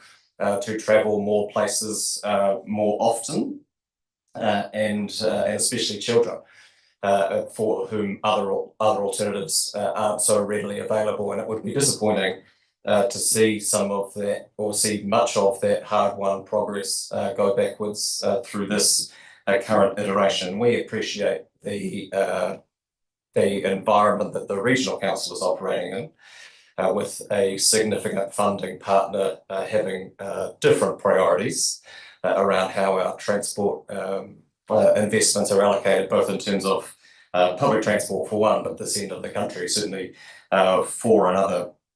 But I do note, particularly with regard to the staff report on the question of whether or not to maintain free fares for children, that I think the cost is something like 436,000. I think that's the number, of which NZTA, as is its statutory name, would be unlikely to cover their share of that, which would be, by my count, work out at roughly or less than $5 per household per year across Dunedin alone to cover that. And certainly my household, and I think many others, if that question were put directly to them, would be prepared to pay $5 a year to enable our children to still be able to access the city in the way that they have been able to in recent times. It may seem unconventional for a housing organisation to be coming and presenting on transport matters, but we know that for us to achieve our mission, which is homes and communities that support wellbeing, it is impossible to do that without considering the transport network and how it is planned. And that appointment, I think, in 2015 that you so kindly made, Councillor, was largely in recognition, I think, of the link between the aspirations and responsibilities of the territorial authority, who are the road controlling authority, and the Regional Council as the provider, the planner and provider of public transport services. Now, that's not present here in terms of the decision making, but it is really encouraging to see it embedded at a policy level with regard to the consideration being made around land use and urban planning. Because those things are so intrinsically linked. And I think back to not long after the what felt like a marathon, the Regional Public Transport Plan hearings, we embarked upon the second generation district plan hearings. And to offer one example of the disconnect that can happen, we had the Regional Council signed off on new bus routes that entirely missed a suburb that was then almost immediately rezoned as medium density housing through City Rise, because those two processes, I mean, there is no way for them to be able to speak to each other in an ongoing way in such that because they are governed by different authorities. But I offer that really just as a word of encouragement to the Regional Council to continue to do what they can to be connected to those processes and to resource that work adequately. There was some internal debate around the points that we made in our submission around whether or not to support the very firm direction in the draft RPTB around not servicing to any great degree essentially populations that don't live in neighbourhoods that conform to the compact urban form objectives. Now, I have full support of the intent and the ambition around the compact urban form and outlying townships. That is absolutely a noble goal. We would just urge the ORC to perhaps soften that language somewhat for a number of reasons. There is no authority, regional or territorial, that is ultimately in charge of making planning decisions.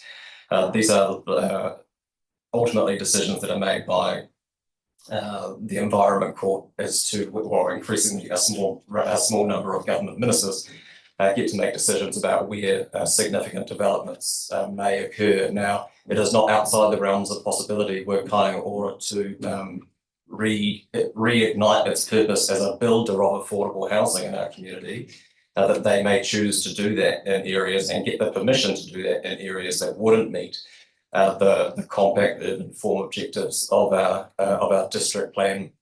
Now, it would seem counterproductive then to disadvantage their tenants by having such a strict assessment policy around how we choose to serve and who is prioritised in terms of the service provision from a public transport point of view. But like I said, I can easily make the other argument, but I just think you can achieve the same objectives but allow yourself a little more room for circumstance as that evolves, particularly given the uncertainty that exists, as if there's ever a time where uncertainty doesn't exist within the RMA system. And the other two points, and again, really encouraging, and it certainly is our focus as an organisation, is on equitable outcomes in our community, and really great to see that elevated at a policy level within the RPTB.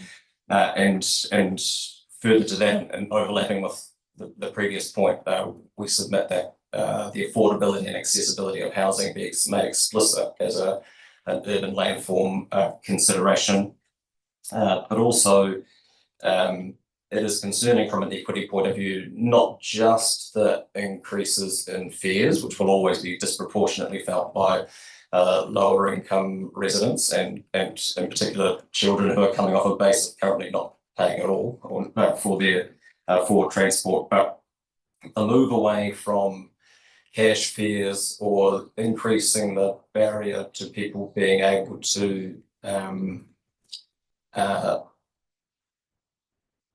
maintain credit on their B card or whatever the system is. And I think we had arguments back in 2015 about whether it should be $5 or $10 or what the minimum top up should be. And I think, you know, it's fraught because we know from an efficiency point of view that a cashless system will make the buses run more efficiently. And we know that particularly in the current social environment, minimising contact is probably in the best interests of worker safety from a driver's point of view. But we also need to acknowledge that the implications of that for people who don't have access to online banking, who don't have access to potentially more than the cash fare that they have available to them, this will disadvantage them. And it's hard to think of a solution that might mitigate that. So we would just ask that that be considered through an equity lens when it comes to making those decisions. And that is the sum total of what I have to offer. Thank you. Questions from Councillor Leah first. Yeah, I just wanted to clarify some of those comments around the cash fares. So would those equity concerns be mitigated if people could top up a Motu Move card with cash, or would that not, because there would probably be a minimum top up amount? Yeah, that would make it easier for sure.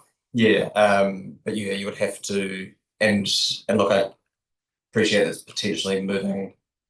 Don't know what the mechanism would be. Is it potentially moving the conflict or the potential conflict with a driver to a shopkeeper? I don't know in terms of how that would work. But I think any and I also appreciate that you ultimately have to draw a line somewhere. But yeah, any barrier is unhelpful. But yeah, I think it would certainly be mitigated if there was an option to be able to top up whatever the integrated system ends up being called by cash means. Yeah. And then also wanted to check if the trust had any thoughts on maintaining free fares for under 13s in general. As you've seen from my written submission, Councillor, the organisation chose not to make a submission, which curiously neither did my local territorial authority. I think from an equity point of view, though, any increase in fares for young people will have disproportionate implications in terms of transport justice and the way that they are able to move around. And like I said, as an individual, I'm more than happy to chip in another $5 if it means that children can continue to move around the city in the way that they've increasingly been able to in recent years. Thanks. Thank you. And look, I just want to check when you're talking about the equity and the cash, I presume that you're saying that there was two parts to that. One is that you should still be able to use cash, but the cash, those that are limited to having to pay for cash for a number of reasons, and I could think of 5, is that they shouldn't actually be penalised by having to pay more. So I just want to understand. No, we didn't. Yeah, I haven't, and that's another. Yeah, that's essentially a variation on the same argument, and I get it that you're trying to incentivise people to use the more efficient system, but any discrepancy in the cash fare and the B card fare effectively is a tax on people who don't have access to those means. I just want to check that your submission was on both points, but no, I mean it wasn't, but the same principle holds essentially. And I just want to tease out a comment you made, and it's one you and I have debated around other tables at times, and that's about the compact city. I think and we have to sometimes realise that when we're doing planning, that's about the choices of people buying houses, but the users of the public transport are much broader than the people who buy houses. And so that the children of the houses that choose to be outside of the compact city, you're basically saying shouldn't be penalised by not having access to an extent. Yes, I mean I think it's probably a little simplistic to suggest that whether you're an owner occupier or a renter, you have complete choice as to where you live. I mean, people make decisions around where they live for many reasons, largely driven by affordability. So you know, and I think we do need to acknowledge the historical patterns of development that have existed, and so it's hard. It seems it would punish people who are living in places where they've been told is an appropriate place to live by saying that they won't be served by an effective public transport system seems. I suppose I was advocating for the children of those people who choose to live somewhere, often aren't seen as users of the bus system. They've got demands to get somewhere, even though they don't necessarily have the choice of where they live. Oh, totally. I mean, if there was ever an element of the local government system where children are visible, I would have thought it would be in the decisions that we take around the public transport system. And the implications are not just for children, obviously. I mean, anybody who we have 2 narrow windows of peak hour traffic in the city, and that's largely due to people driving their kids all over town to go to the schools that they want to go to.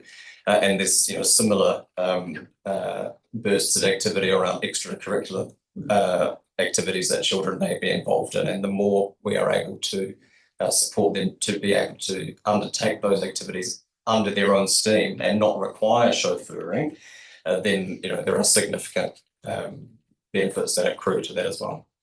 Thank you. You mentioned City Rise, and I think you possibly still live there, I'm not 100% sure. So you had to. I didn't at the time. No, I appreciate that. But I'm just wondering, I don't, but it's not actually an area that you submitted for more services, is it? But there certainly are other submissions on it, but I. No, we didn't, we didn't submit on the network and stuff. I was just using that as an example of how the various, how the various LGA and RMA processes don't always align, and I don't think there's ever going to be a solution to that unless there is, and even so, under a unitary authority, the resource management decisions aren't under the control really of that authority. So no, it was just an example of how we need to be conscious of how these things are interconnected and how encouraging it is to see that that's recognised at a high level in the policy of the current draft RPTP. It's pretty great. But and the need for flexibility in the routes, potentially because of that. For flexibility in the routes, how do you mean? As in ensuring that we can change, have flexibility to add in stops or to reroute if necessary, if there is substantial change. So kind of. Oh, sure. Yeah. Sorry. Our point in the submission was just to soften the language that it would in such a way that it would allow you to consider those factors as opposed to being.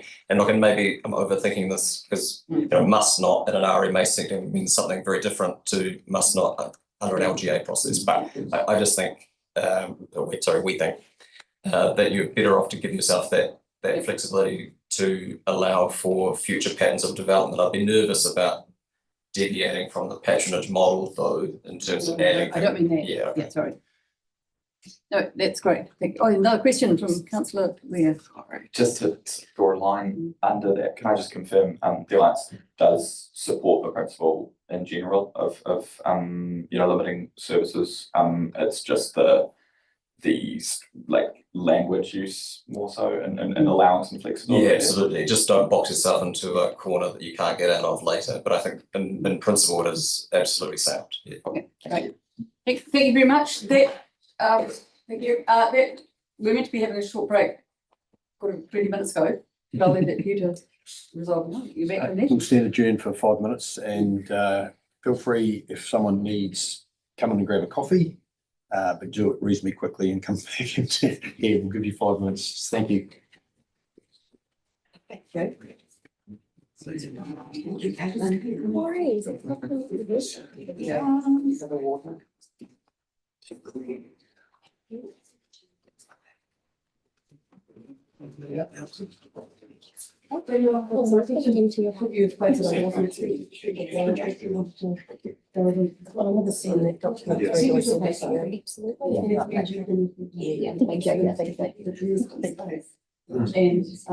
just got really look at it.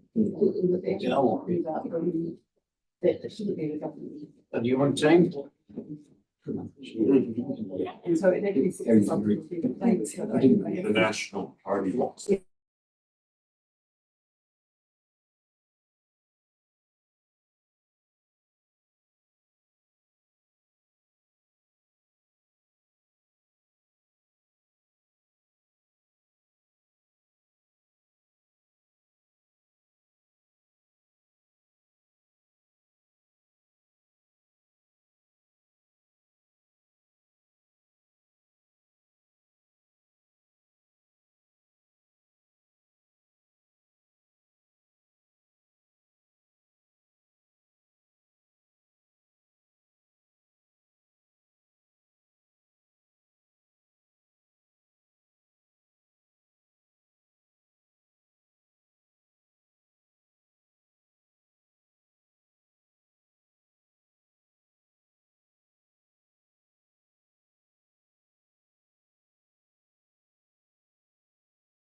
Let's call the meeting to order and we will reconvene the next stage of the regional public transport plan. And first up, we have got Fiona Russell. If you'd like to come forward. Warm welcome to you, Fiona. Thank you very much for being with us today.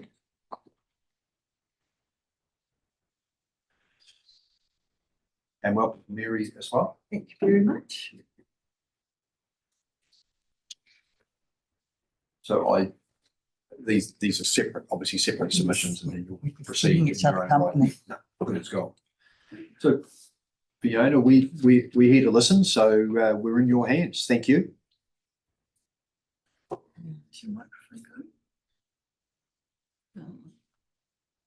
It's on.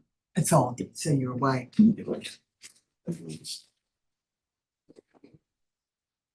Madam Chair and councillors, thank you for the opportunity. My name is Fiona Russell and I'm a regular Toto mobility user. Toto mobility means to me it means I can go to doctors, the dentist, and the hospital. I also use mobility taxis to Blind Foundation and social events. But most of my trips are for health appointments. The subsidise means a difference. If I had to pay full fares, I would be able to go to health appointments or would be very isolated.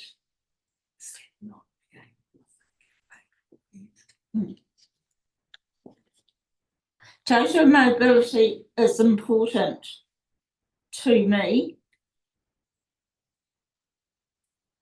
I hope that continues and it continues to be affordable for all users. Thank you very much, Fiona. Can I ask, obviously, your last point about total mobility being very important to you. Can I just ask about weekend use?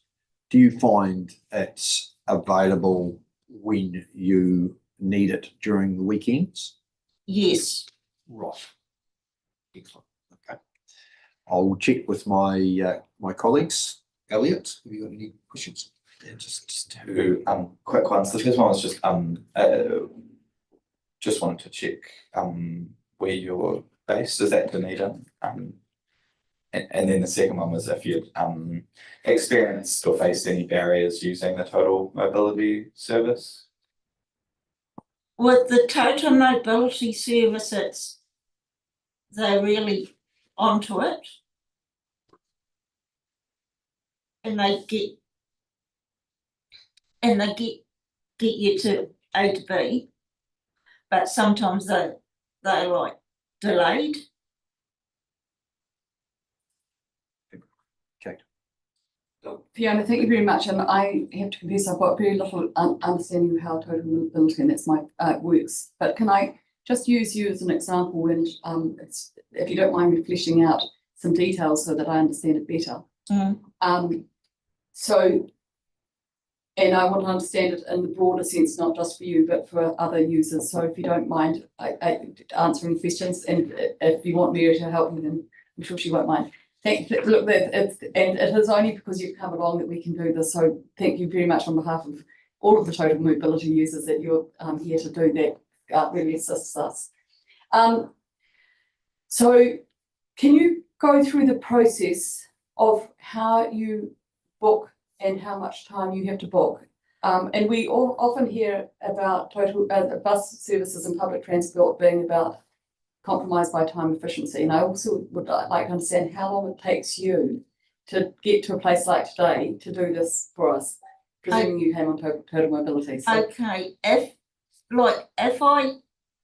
I needed a taxi, we would need to ring like a night before and try and say, hey, I've got like this today. Is it possible for me to be there on the right time to be there? And sometimes they do, they're pretty onto it, but it's just like when there's roadworks, they get delayed.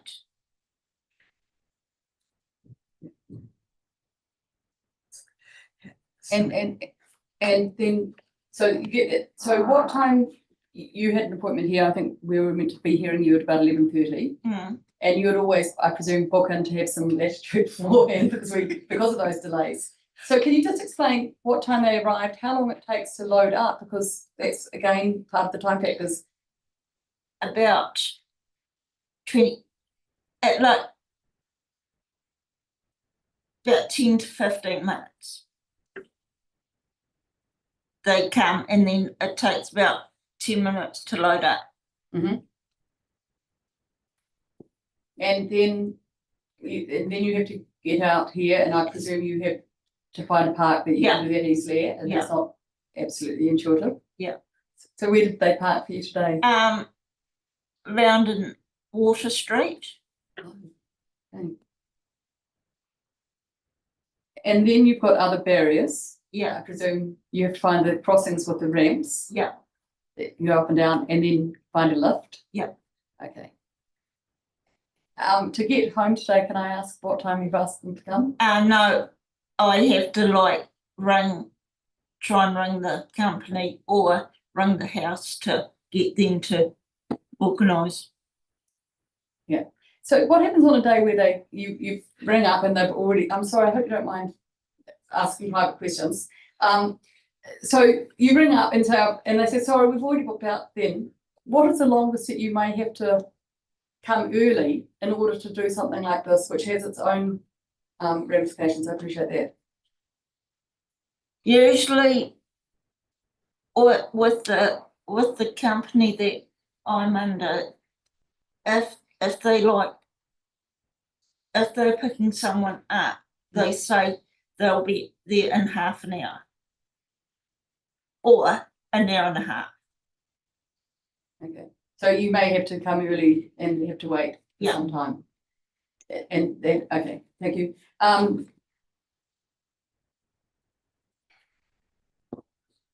What is the furthest that they will take you on a journey, given this is a limited service? Just depends where I go. Like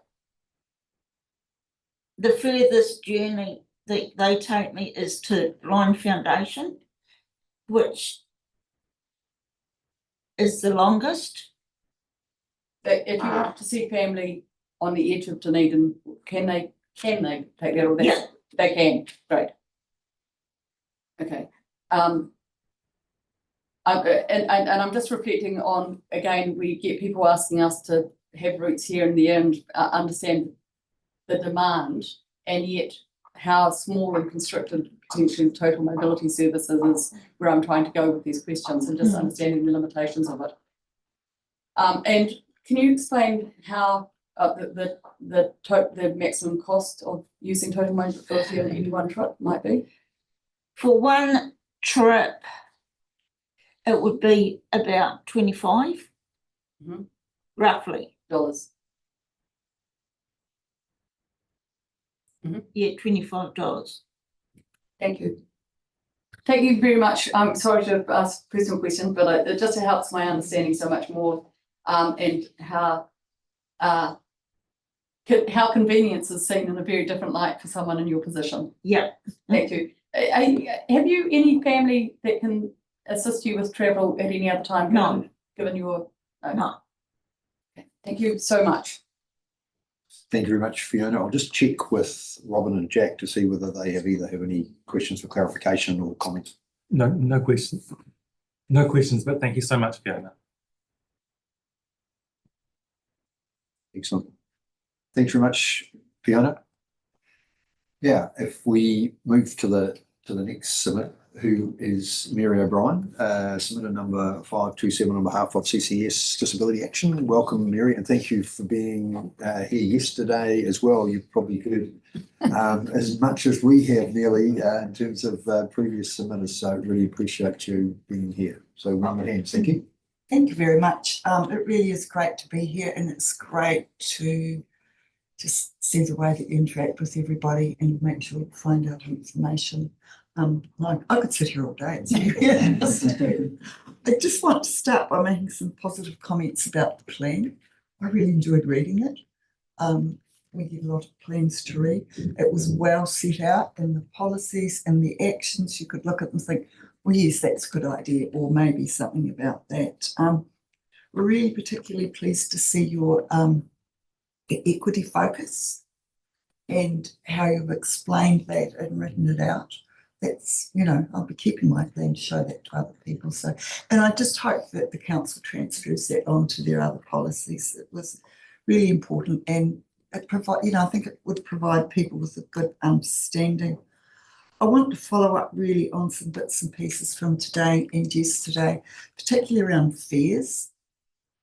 We understand that you had to increase the cost of fares, but then there's just going to be that fine line between increased revenue and then decreased patronage, and particularly for the disadvantaged transport users. And we note that you've committed to providing disadvantaged transport users with lower fares.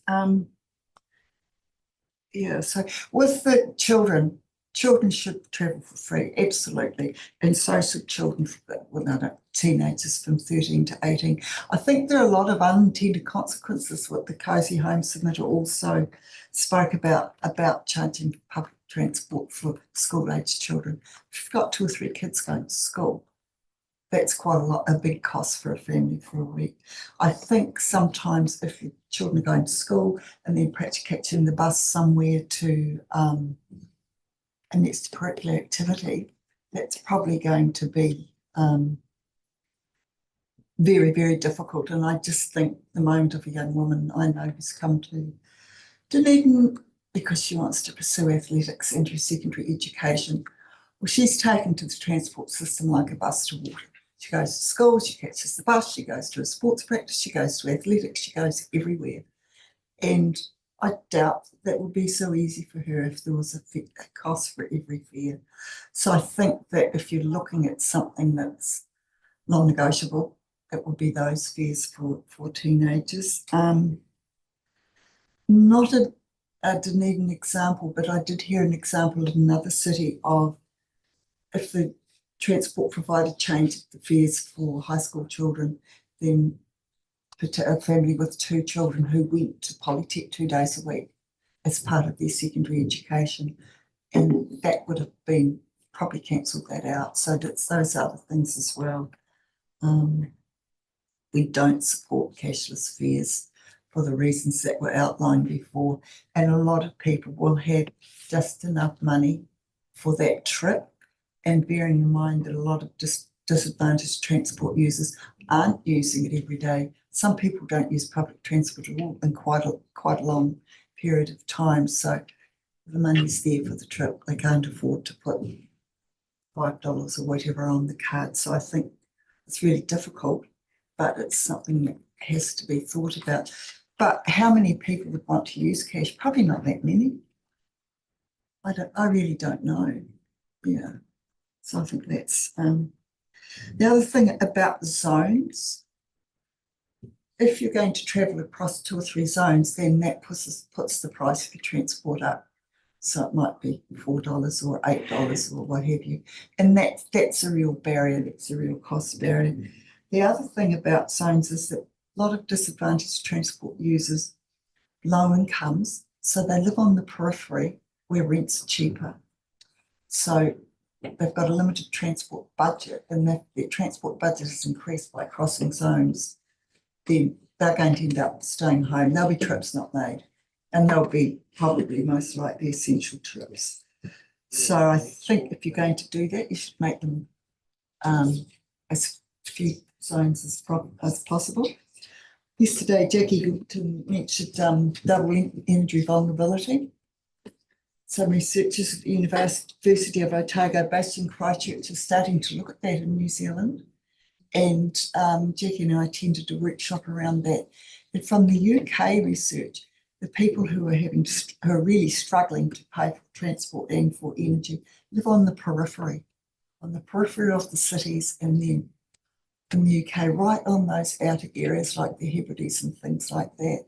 So again, that's going to be a big deal. Yeah. What else do I want to talk about?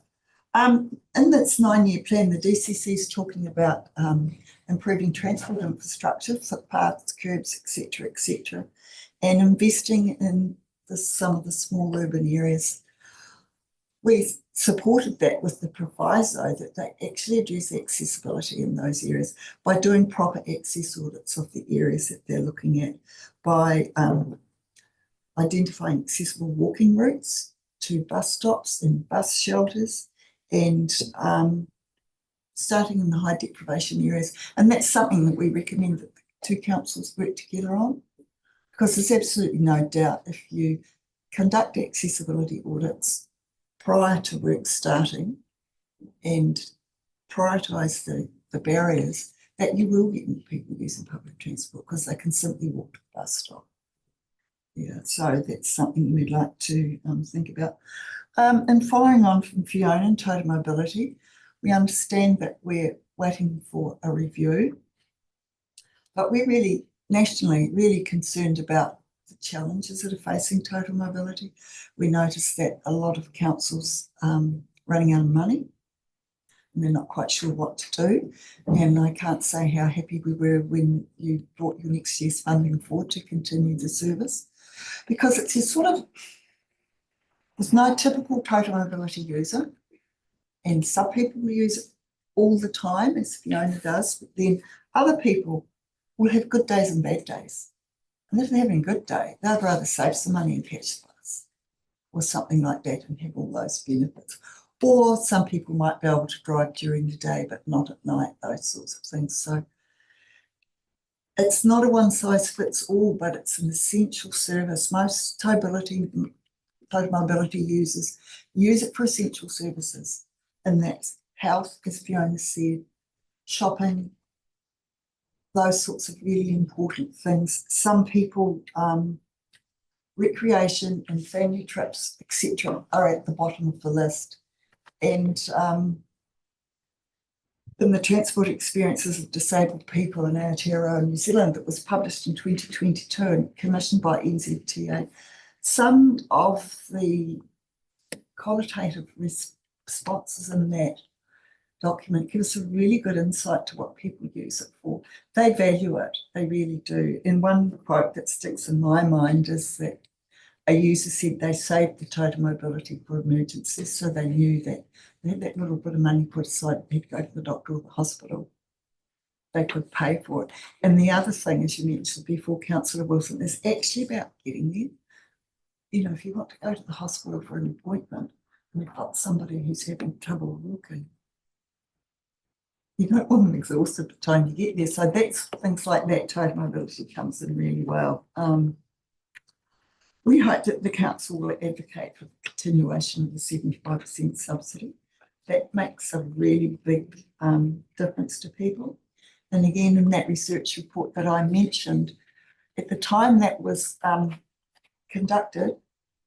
the subsidy was 50%. And the writers of that report said that there was a significant amount of people who said that the 50% wasn't enough.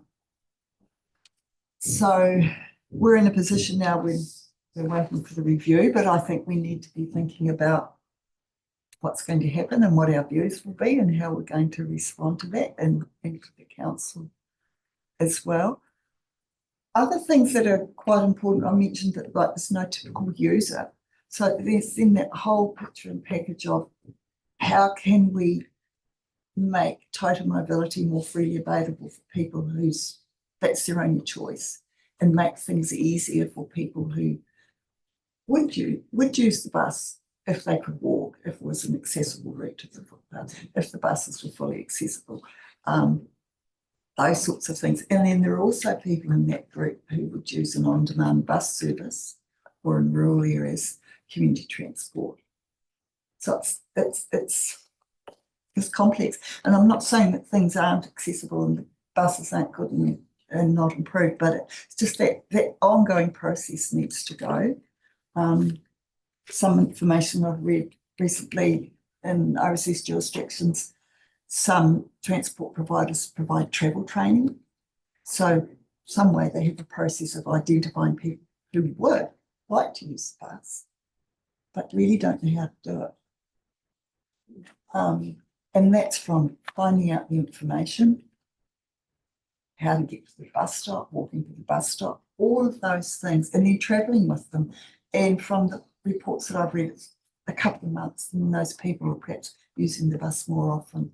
So I think there's not an endless pot of money for total mobility, so we have to make sure that it's still operational and people still use it. Yeah, I think. Yeah, that's all from me. Thank you. Excellent. Thank you very much, Mary. You know, when you refer to the Total Mobility Review, which has been undertaken by NZTA, the time frame in terms of public consultation, are you aware? No, we're not. Okay. Staff. It's in the pipeline. It's probably a question for Jack or. Yeah. I'm not particularly aware. I know there's been some shifts and that process, possibly some different views from government ministers. So I think still a lot of uncertainty in that area. Yeah, I think yes, I think it's just may or may not materialise. I think, and if it does, we need to be thinking really, I think. Okay, thank you. I'll just check with Elliot. Questions? Yeah, I think you covered a lot of that really well, especially the importance of total mobility, sort of as a backstop to also improving accessibility in our buses and potentially those sort of on-demand stuff as well. I just wanted to zone in on your mention of support for fare capping.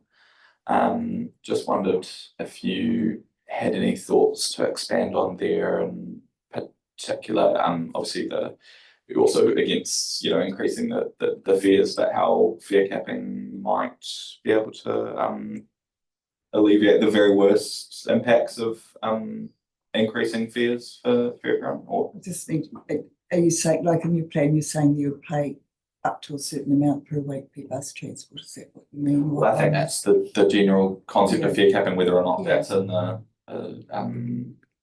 plan. But yeah, just your submission mentions you'd be for fare capping. I think so. Yes, just to keep that overall cost down, and then you would know what your transport budget for the week is going to be. Right. So also provides a bit of certainty. Yes. For people already. Yeah, that makes sense. Cool. Thank you. Okay. Thank you. I've learned lots through both of your submissions. Thank you. Can I just understand? I really like the idea of travel planning and helping people being able to be practicing. Julie, give her some help so that we know she can use it. I'm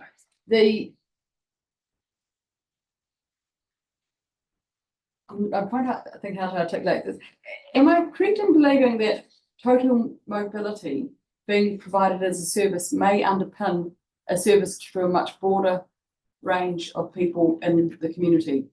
for example, there's some people that won't possibly be entitled to total mobility or in an area because they may just be visitors or whatever, but, or that they may have family that can generally do it for them, but they can't all the time, but who could use an unsubsidised service. But if it wasn't for us having total mobility and organising that, it wouldn't be in the area at all. So, it's hard to articulate.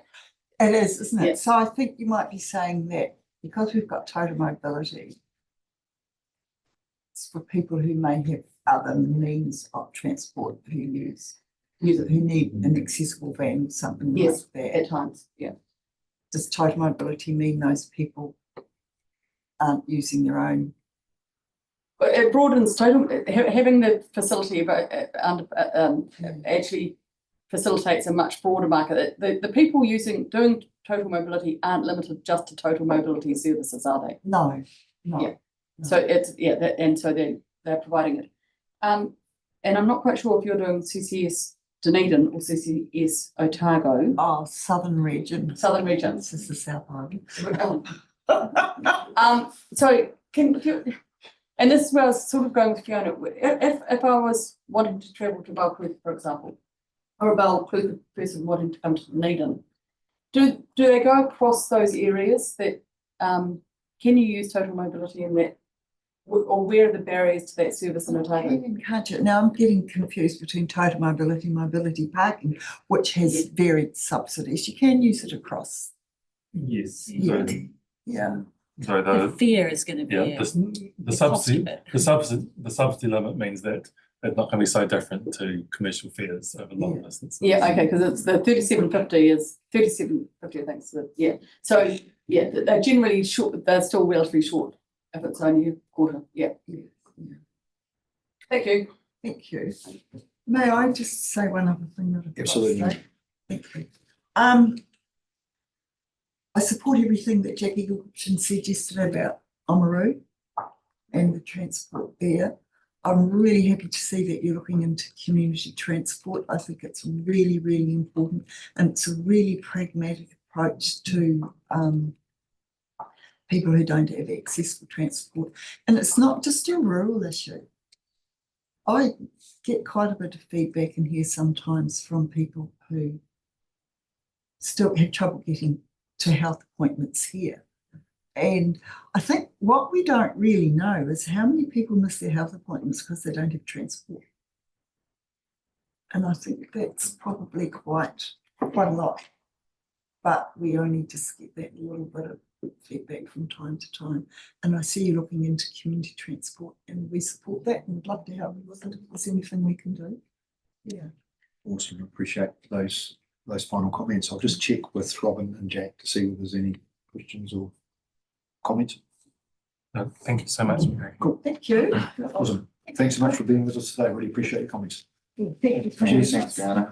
Here we are. Moving on to Alistair Morrison, representing the Waihori Coast Community Board, submit number 540.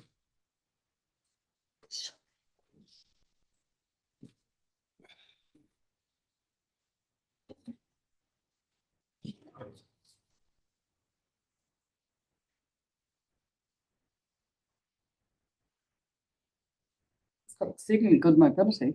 It's my lawnmower, exactly. See you, Fiona. See you.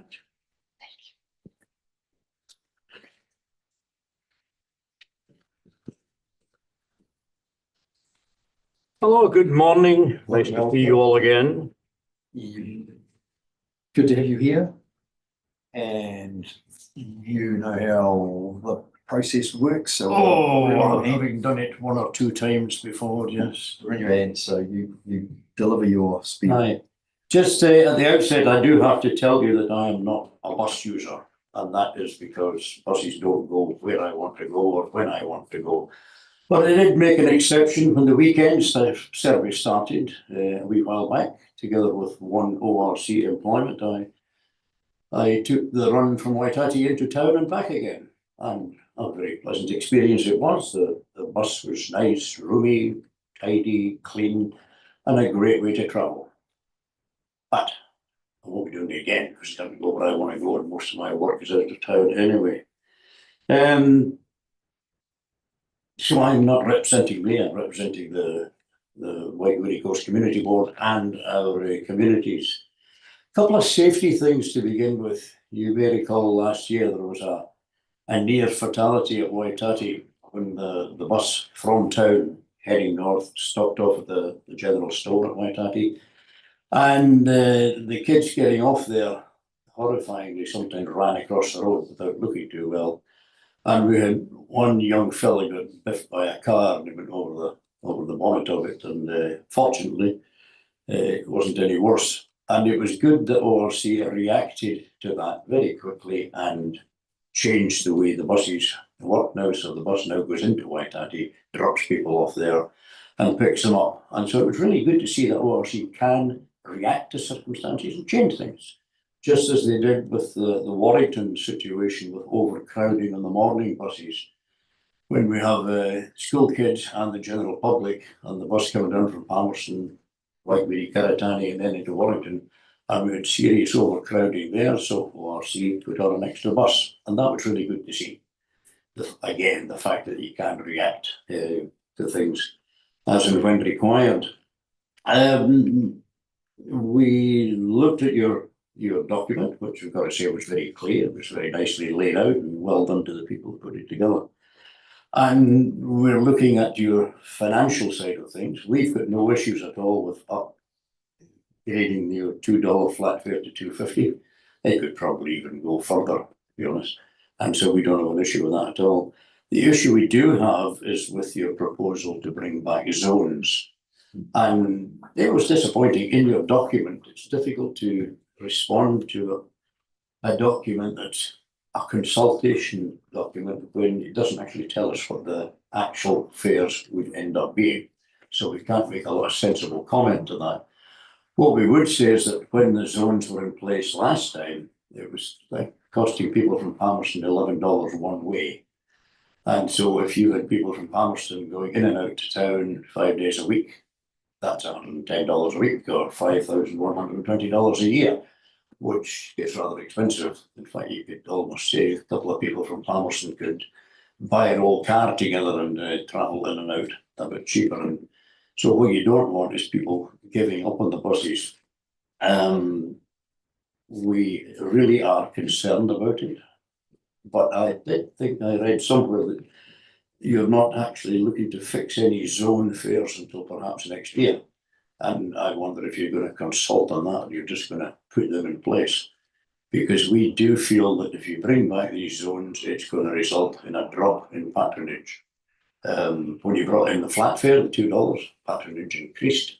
I think if you bring back zoning, particularly in our area anyway, you will then find patronage will go down, which is not what you want. So you've got some work to do on that. You've got some figures to look at. For quite a while, we've had a good relationship with staff here, and we were getting some good information on patronage. So we can actually look and maybe even help when we were initially talking about weekends, we were talking about late night runs and all the rest of it. But we haven't seen any patronage figures for a while.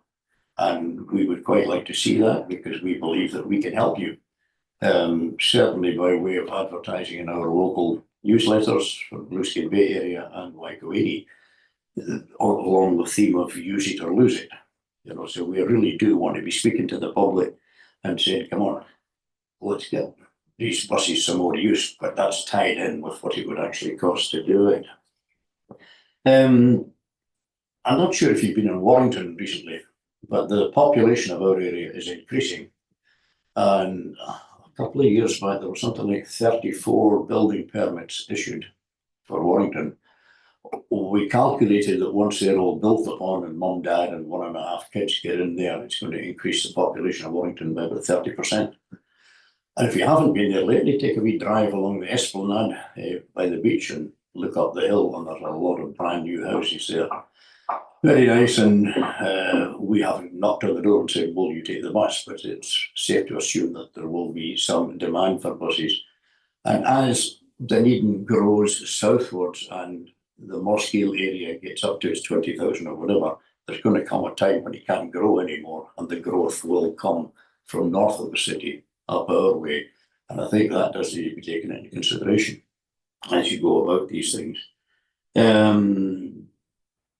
Not much more to say really, except that it's a fairly simple equation really. If you charge people too much, they won't come, which is a fear that we have. And I think you'll be hearing from one of our board members later today, who will be telling you the same story, I think, in a slightly different manner, and possibly slightly longer.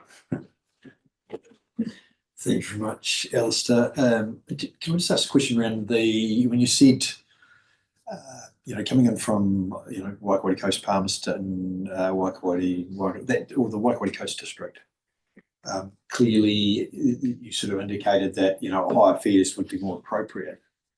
And I can recall getting on at the Hawkesbury site or the old Cherry Farm Hospital site. It used to cost $8.50, and that was in 2015. By the time I came to town, met my wife, who was already in town working, and we commuted home together. But is there such a thing as having higher fares in those outlying areas, like you've suggested, but not having an actual zoning regime? So I'm just thinking out loud here just for a moment, because I think if if it's a mileage thing, for example, or and I know it's important for the fare structure to be simple and affordable, and so was there any comment that you could suggest that there's some hybrid system that you could have where, for those further distances travelled on the buses, but not being a zoning regime, but something different? One thing we need to understand is the patronage at the moment, and what the patronage was like before flat fare came in, what it was like 2 years ago, what it's looked like now. Well, we do think there's maybe some tweaking required to timetables. The weekend service, I did have one lady rang up from Waikowhati, your Sunday morning bus leaves there at 8 o'clock in the morning into Waikowhati. She's not out of bed then. She'd rather go to town a couple of hours later. Little comments like that, and if we could just understand from staff what the patronage is looking like for the various times. We do understand that I think the bus driver lives in Palmerston, so the bus parks up there overnight, and there's logical sense to all that. Quite how you would set the fares best on distance, I don't know. I know how far it is from Dunedin to all these different places. I know how many kilometres it is. I'm not sure if you're thinking of doing your electric buses out our way or not, and what your running costs are going to be. But we would like to be part of the conversation. So off the top of my head right now, I can't go and tell you this is what it should be. It's just that we are concerned that if they go up to the kind of level that we're in the past, then there's going to be an equal and opposite reaction. Things are not going to be as good as they might be. No, that's fair enough. With electric buses, by 2028, all the contracts will have been renewed. So as they fall due to be renewed, electric buses become part of the contract for the operators to deliver. So your time will come. It's not that far away. Yeah. Yep. There was one other safety thing that did concern us a bit, and that was the standing on buses. We were getting reports from a number of people with the bus coming out of town, particularly the afternoons, people were having to stand. It was pointed out to us that legally you can actually run a bus with X number of people standing. But I think that when those regulations were put in place, perhaps the people who made the regulations weren't thinking about a bus going out on the open road at full speed for 20 kilometres with people standing. And if all of a sudden they had to stop for any reason and people would cartwheeling down the aisle, it wouldn't be a good look. So we did have a lot of people really concerned. So I don't know, we were getting information about how many people were standing on which bus and all the rest of it. Well, that information hasn't dried up. So really would appreciate it if you just could ask the appropriate chap to give us some more information. And that is a potential worry there. Thank you. I'll check with the team. Kate? No, I'm fine. You're good. Elliot? Yeah, just sort of wanna come back to fare increases and zoning. You mentioned supporting or at least being okay with fares increasing overall. The sort of base fare level increasing. Yep. And said you could even see it increasing higher. I'm not sure to what degree, but let's say, you know, 3 or 350 or something. If the zoning meant that the fare from Waikouaiti into the bus hub was say 50 cents over the base level of 250, so say that was only $3 or 350. Do you think that would be acceptable if it's under what you would be comfortable with the base fare level being? Or is it just the fact that there is like is it the fact that there would be a difference at all would be the point of contention? Or is it just the worry that could mean that fare goes up to 8 or something quite high? Yeah, the 50 cents is neither here nor there, and for me it wouldn't matter, but a lot of the people who live out our way are retirees who are on fixed incomes. They're not particularly well off. So for me, $1 doesn't matter, but for them, 5, 6, 7, 8, $10 does matter, particularly if they're doing it more than one day a week.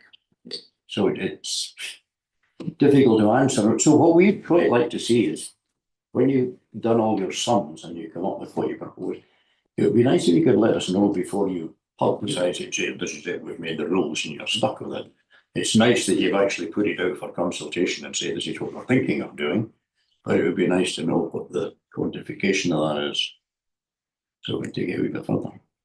And then we can ask our people, because we've got the local publications, one in Blueskin Bay covering Warrington, Waitati, Seacliff and whatnot, and there's the Waikouaiti one that covers Karitani as well. And they're fairly well read, and I think it would be quite good to publicise. Quite often you get the nice wee leaflets that you have, or see a leaflet come, I'm not sure what the readership is of that. So they do tend to read a lot of our publications, and the Facebook business is fairly prevalent out our way as well.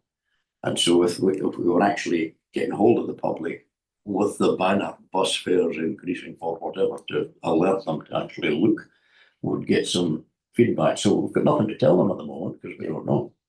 So the opposition is it would it be fair to say the opposition to fare zone is out of that uncertainty of the degree of well, it is, yeah. I mean, basically you said we're going to bring back zoning. Zoning in the past was expensive. Yes. So yeah, until we know something, we can't come up with any coherent conversation, really. Cool.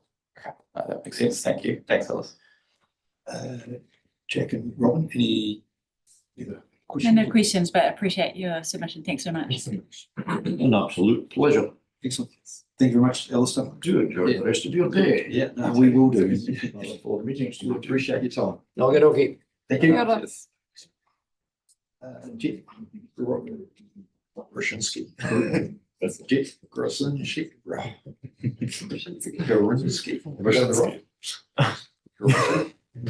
Is that near enough? It's Polish. No, that's no, I wasn't. Yeah, I wanted to pronounce it correctly. So welcome to be here on behalf of the OUSA. Yes. Really appreciate you being here, and no doubt you will inform us OUSA's views. Yes. Cheers. Thank you. Kia ora koutou. Thank you for the opportunity to speak here today. My name is Jack Groszinski, and I'm speaking on behalf of the Otago University Students Association. We represent around 20,000 students, most of whom live in North Dunedin in the halls and flats that make up the city's tertiary precinct.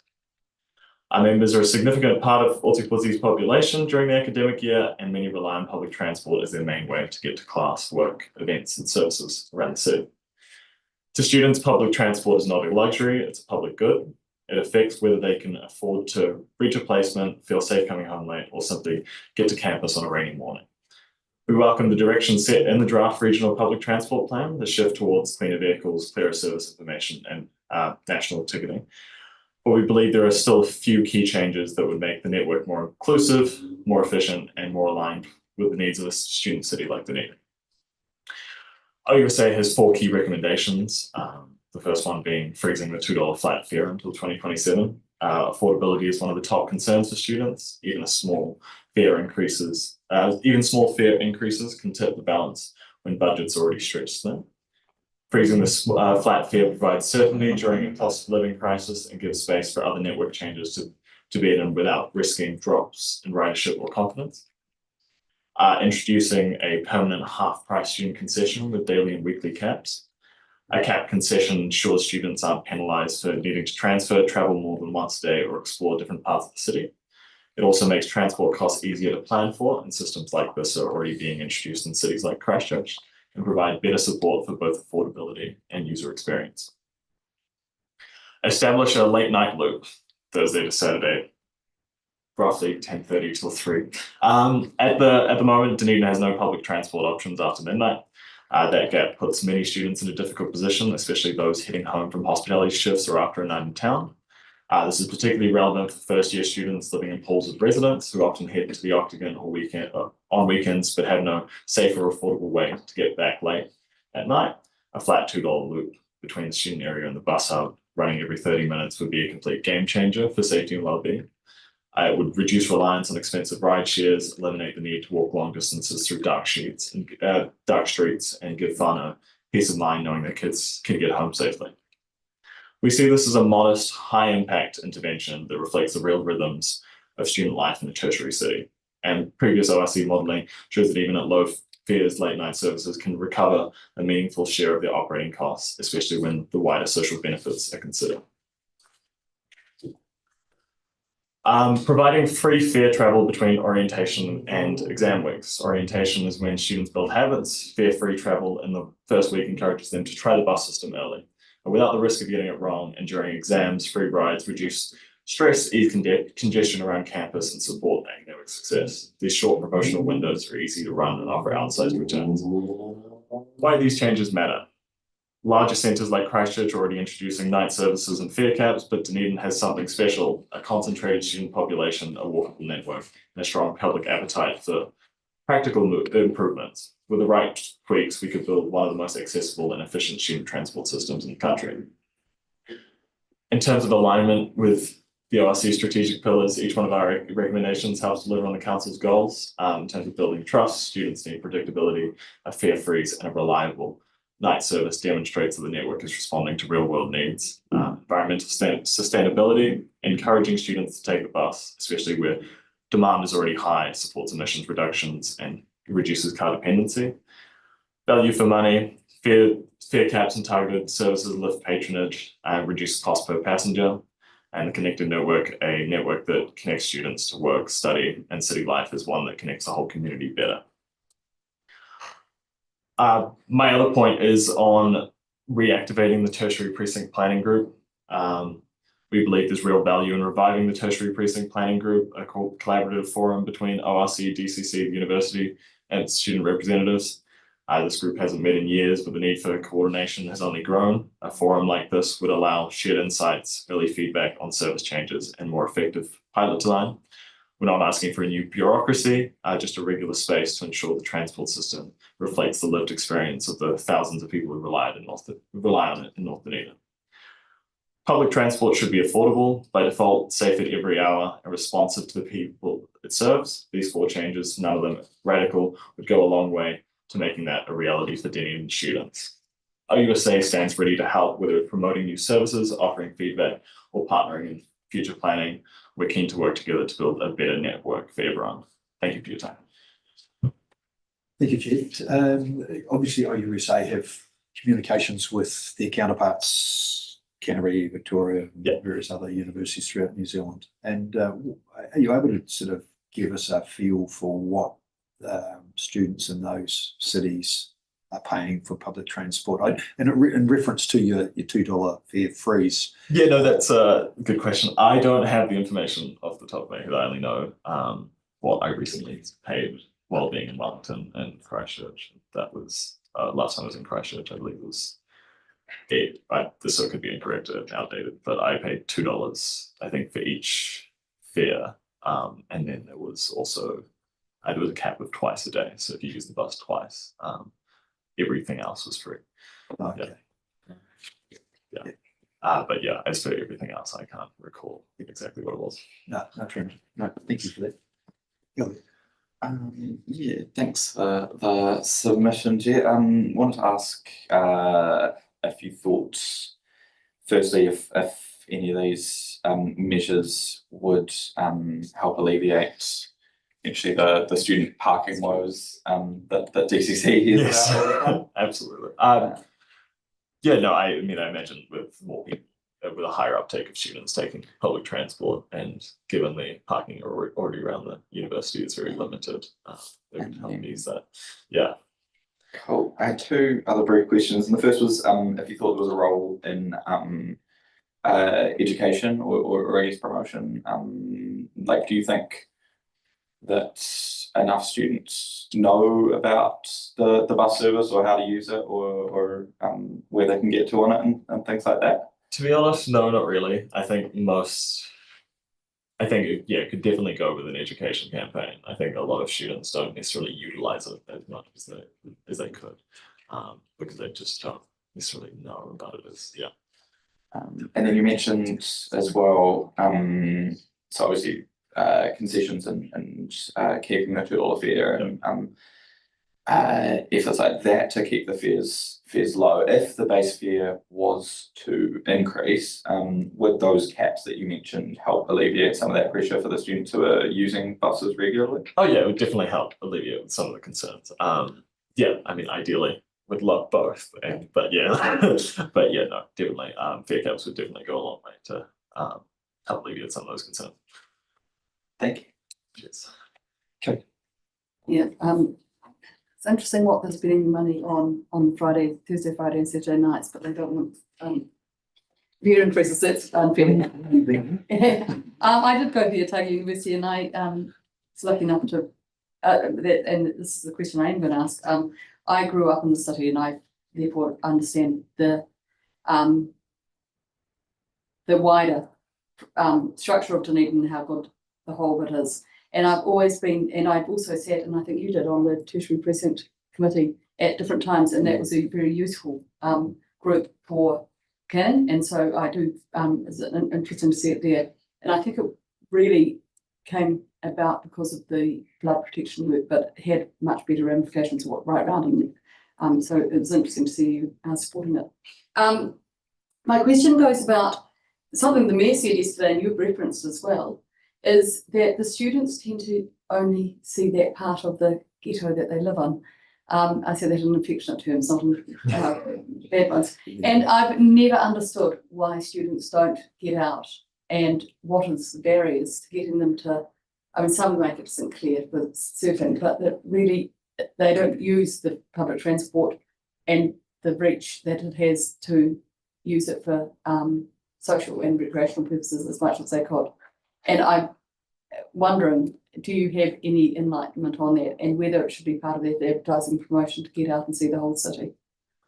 Yeah, to be honest, probably further, like going back to Elliot's point, actually, I think an education campaign of like where you could go and like places such as that would help, like with those kind of The mayor was kind enough to say it was our job, and I think social and other economic development may be in their house, but it could be both ways, and I get that. But do you know the proportion of car ownership in students, especially those in halls residents? No, not off the top of my head. I imagine within halls of residence in particular, that would be quite low.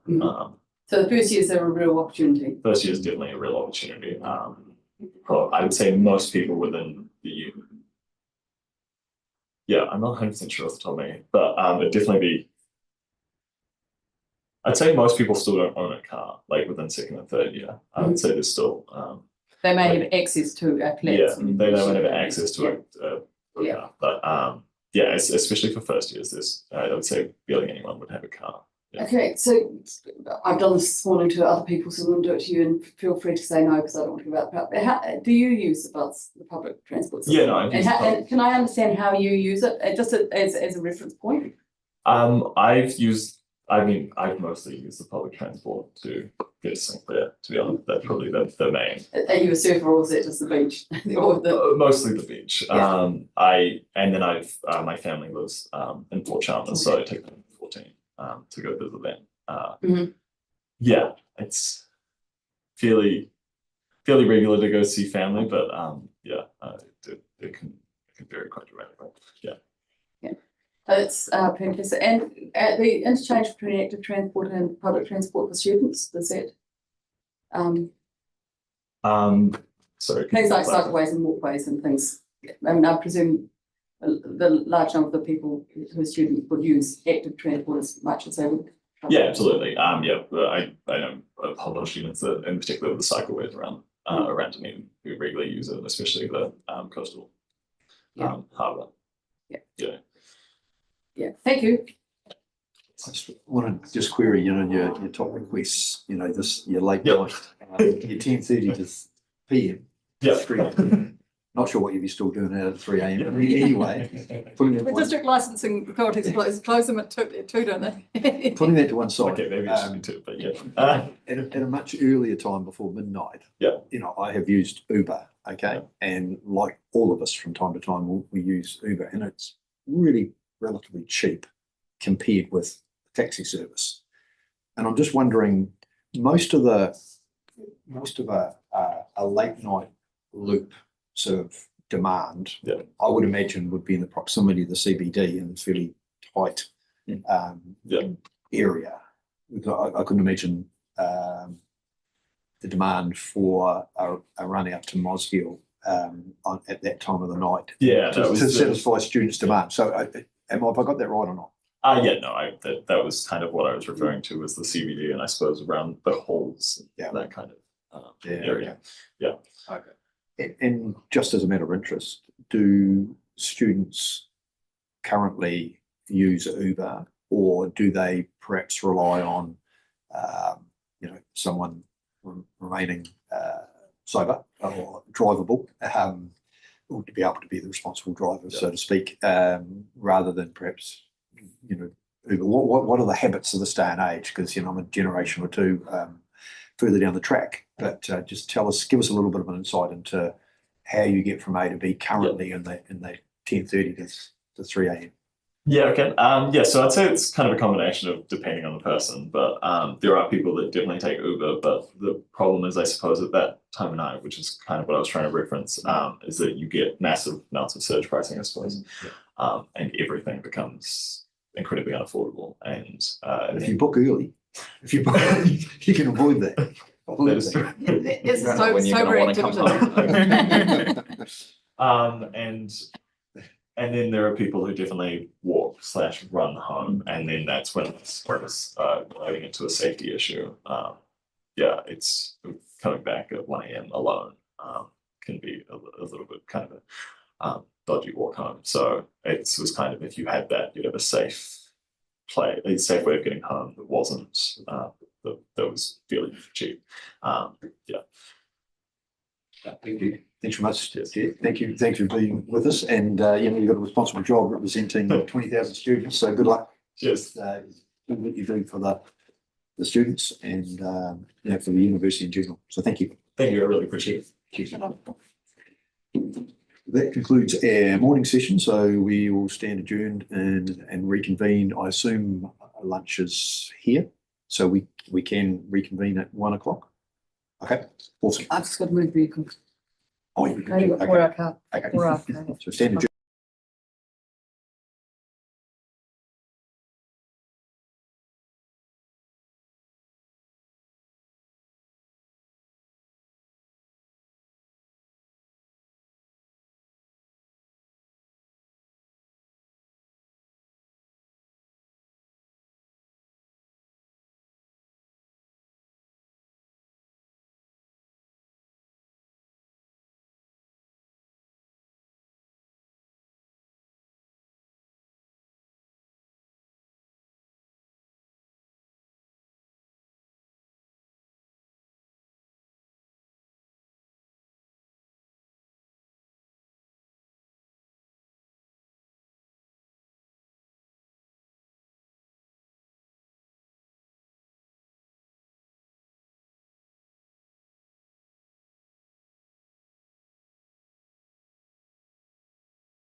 Good afternoon, everyone. We just had to reconvene the hearing for the Regional Public Transport Plan.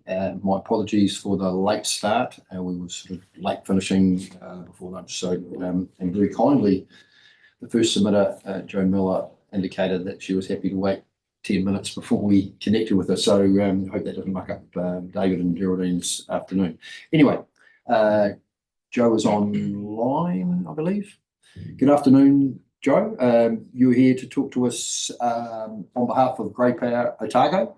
It's really great to have you with us today. And so we're here to listen. We're in your hands. Thank you very much. And I do appreciate the fact that you also were kind enough to alter my rescheduling because I couldn't keep the original appointment.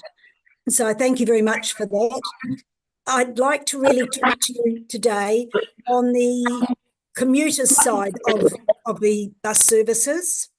These being, of course, the ones that us use all the time. And while I might be from Grey Power, I hope some of the suggestions that I'm putting to you will also help disabled people and people, young mothers with children and babies who find it difficult getting on and off buses 3 or 4 times. One of the things I would like to talk to you about is perhaps the routes. The route from St Kilda, which is the one I use most often, to be honest with you, so I know a bit more about it than others, means that when it was changed to go down Hillside Road, we lost the ability of being able to go up Princess Street and get out of the bus in Princess Street. It was not a great problem when that first happened. It is now becoming a bit of a problem because since that time, the Community Law Office, the Citizens Advice Bureau and the WINS offices have all shifted to the Princess Street area, which means that we now have to go into town to the hub, get off and then get another bus to come down Princess Street. Whereas originally we could go up Princess Street and get off. There is no way that most of us can walk from the stops, and there's only 2. There's one at Big Save, which is walking all the way up Princess Street to get to where we want to go, or getting off at the Leviathan Hotel and walking up that hill beside it is not really available to a lot of us and really not suitable for young mums and babies either. So I'm just wondering, when I know it's easy to say these things and not always easy to implement them, but I would like to ask if you could give some consideration as to perhaps getting better access to those areas which so many of our probably lesser well-off people or people that need more assistance and help do require those services. And although there is Te Kaika out in South Dunedin, there is a bus that tells us that goes there. There's no timetable with it, and I have never seen it in all the times I've ever been at the bus stop. So people would prefer to go into Princess Street to be able to get to those services where they know they are. The other sort of scenario I'd like to raise with you is, and I have already brought it up before, and I have to admit that you were very good at jumping into working and getting it underway and sorted out to a certain extent, is that we seem to be getting onto public transport, not passenger transport, that the transport is provided for us to go to and from places, but it's styled on the city having these services available. It's not styled on the people who use those buses' requirements. And I'm talking in situations here, like you get on the bus and you go up the road and then you sit for 7 minutes while a driver gets off to get morning and afternoon tea and a hot coffee because some place that he used to go to is closed down. And it's not just happening once, it's happened 3 or 4 times regularly on the bus that I've been on, buses that I've been on. And I don't think that is good when people are using a certain bus to get to a certain place by a certain time, especially if they've got appointments that they need to keep. So I think we need to be a bit more aware. And the other thing I would like is if we could be some way that in whatever contracts you're making with the drivers, they ensure that it's safe getting on and off the buses, because some of the drivers are very good. They will pull in, they will lower that step, and it's very easy. And others of them, you're having to put your bags down, get off the bus backwards so you can get it, and actually becoming a bit of a nuisance to them. So we need to be looking at, I believe, the passengers that are using the buses as well. I'm sorry, I'm not quite sure how much time I've got left, so I hope I've got a wee bit more time to cover a couple of things. So, and the other thing I would like to say is that I know everything costs money these days, but it would be really helpful if we could have some way of knowing where and how we can go about getting bus seats or indicating stops that could be serviced better with a shelter. There is a bus stop at the bottom. I'm not so very good on these streets, but it's at the bottom of, just before you turn into the Caversham area, where there is no shelter. There is a beautiful tree that grows out all over the top of the footpath. It shelters you in the sunshine. It drenches you in the rain. And there is no way for people to get there. And there have been difficulties with some people there who've been going to the hospital with moon boots on, or injuries that they've had to their legs, and getting absolutely drenched. And when they ask about a shelter, they're told there's no money. I realise there's no money, and I appreciate we have to do it. I actually made a suggestion that perhaps we could fund, and I'm happy with our organisation doing it, fundraising and having sausage sizzles or something like that, where we could get some timber and put some seats in, or looking at get the equipment that was required to put a bus shelter in, and we could make a community effort of it. Until I was told I can't do that because I need a resource consent, and I really don't want to go down that road at all.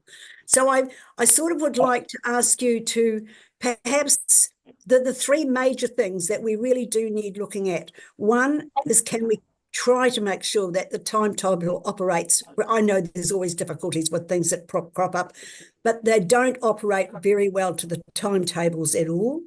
That the accessibility of on and off the buses is not always that great. And if the routes could be looked at so they are there, making it easier for passengers to go where they want to go and get off again. And that's really all I really want to take up of your time, except to say I would like to commend the Transport Department. They have recently contacted me again, and we have had some very good interaction, and we are working extremely well together now to make sure that when the Motu ride comes on, or whatever it's actually called, we will all understand it. We will know what's going on, and some of the misinformation that's gone out has now been able to be retracted.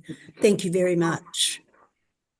Thank you, Jo. Can I just clarify, and you made the comment that you're not too aware of the streets, but when you referred to the bus shelter, needing a bus seat, and there's a physical shelter that you're talking about, and are we talking actually on Hillside Road before you turn around the corner at the Night and Day?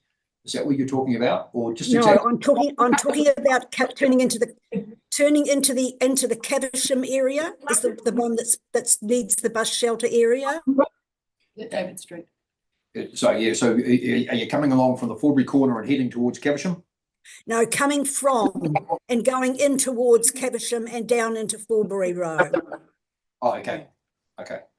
I apologise. I should have checked the street before I came on, but I've been at a board meeting all week and my mind's been elsewhere. No, that's all good. Okay. And the route changes that you've suggested from St Kilda, obviously you're looking for that connection into Princess Street. So the connection into Princess Street would need to be, because I think it was in your submission, Burn Street. Was that the suggestion, to come whip round and come round through Burn Street and then connect onto Princess Street? Was that? No. Okay. I'm trying to avoid having to use two buses. Yeah. And currently at the moment we've got two alternatives. We can get off at South Dunedin and catch a Sinclair bus, or we can go into the hub and get a bus that takes us up to Princess Street.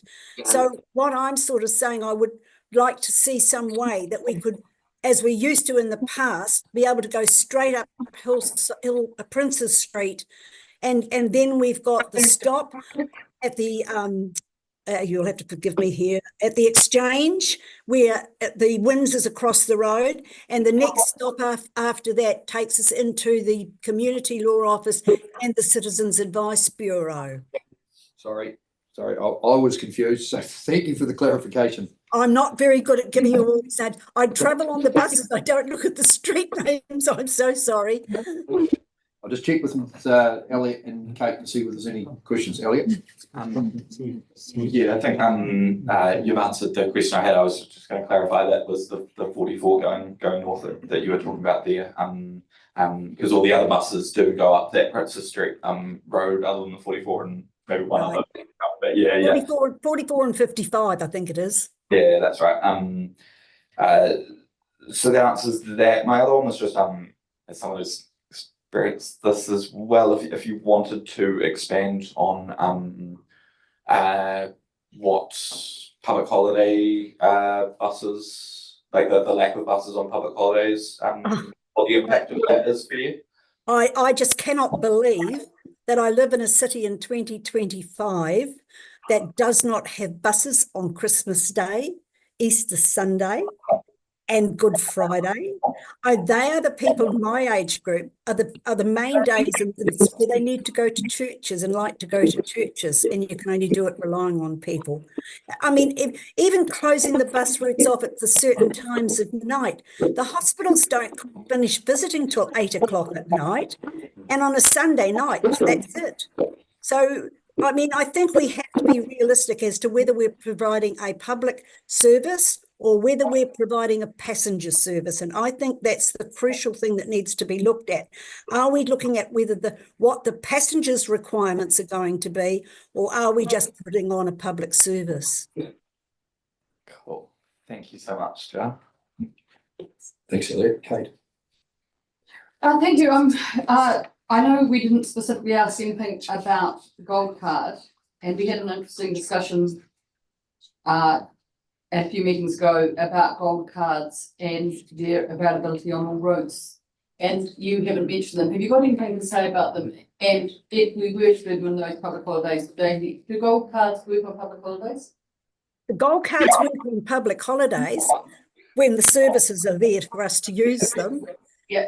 And of course the difference between a public holiday and the ordinary days is that we don't have a cut-off time on public holidays. It's that cut-off time that we would like to see extended, because Christchurch are doing it now, Auckland's doing it as well. I know it means input, and I know it means a cost to you people. So we've got to look at how we can get around that scenario, but possibly, because it may well be election year next year, it might be very handy to take it to government and discuss that with them. So I am going to ask a really, I just want to peer this out, and you've been at conference, so you all know all about it. What you're telling me, I think, gold cards work between 9 and 3 on general weekdays, and the weekends, when do they work? They work all the time. There's no cut-off at all. So weekends and public holidays, there's no cut-off? No, there's no charge on a gold card at all on those days. And in Auckland and Christchurch, you're saying those councils or those councils with NZTA are providing that service unlimited? That's correct. That's correct. And to be honest, you did provide that to us during COVID situations, and for a little while, I think, afterwards. But one of the problems that we do have, and I'll be quite honest about this, is that people get hospital appointments which sometimes run later than they normally do, and because of that they can't get the free bus home at 3 o'clock. Not only that, they end up also down at the hub when the schools are all coming out. To be honest with you, I don't know if you've ever tried to get on the bus when the school kids are trying to get on the bus. It's a bit of a hassle, So what happens is that we're finding some of them are sitting around in town until this 6 o'clock thing comes or 6:30 thing comes in. They're going to have a cup of coffee and something to eat till 6:30 so they can get home free and uninterrupted. So it's 9 till 3 and then after 6:30 is free? Yes. I'm sorry, I could go and do my homework.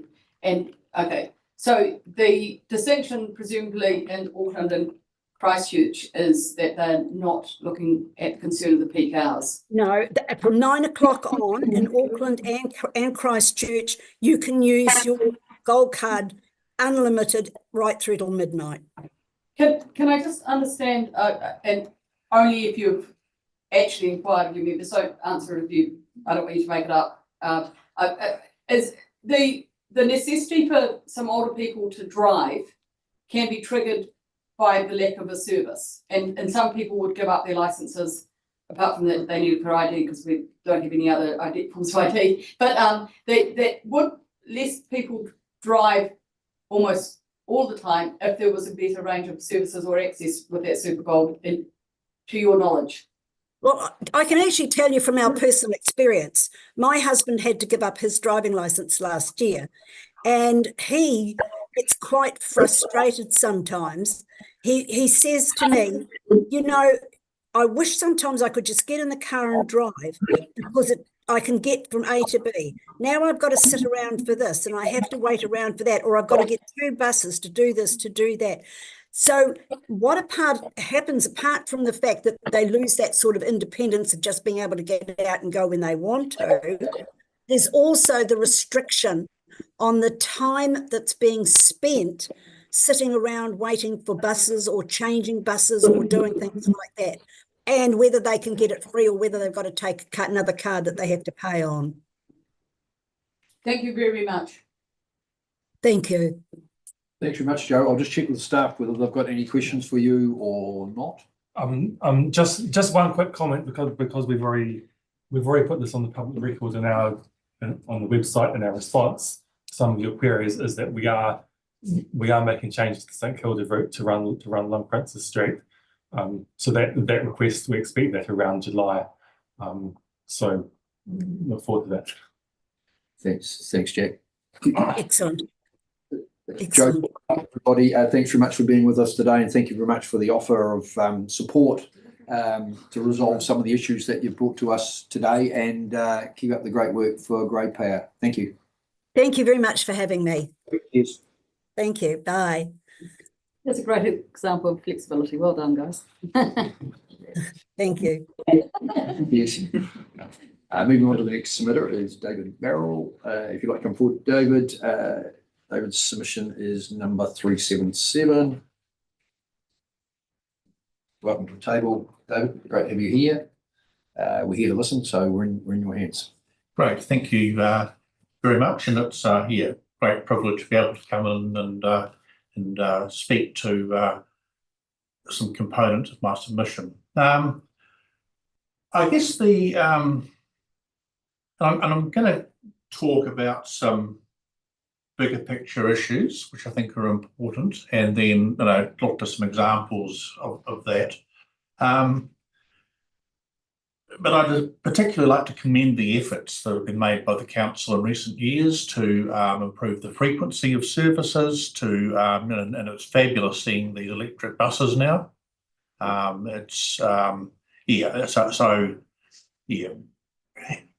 Hat off to sort of those initiatives that are really making a difference. I think that's fabulous.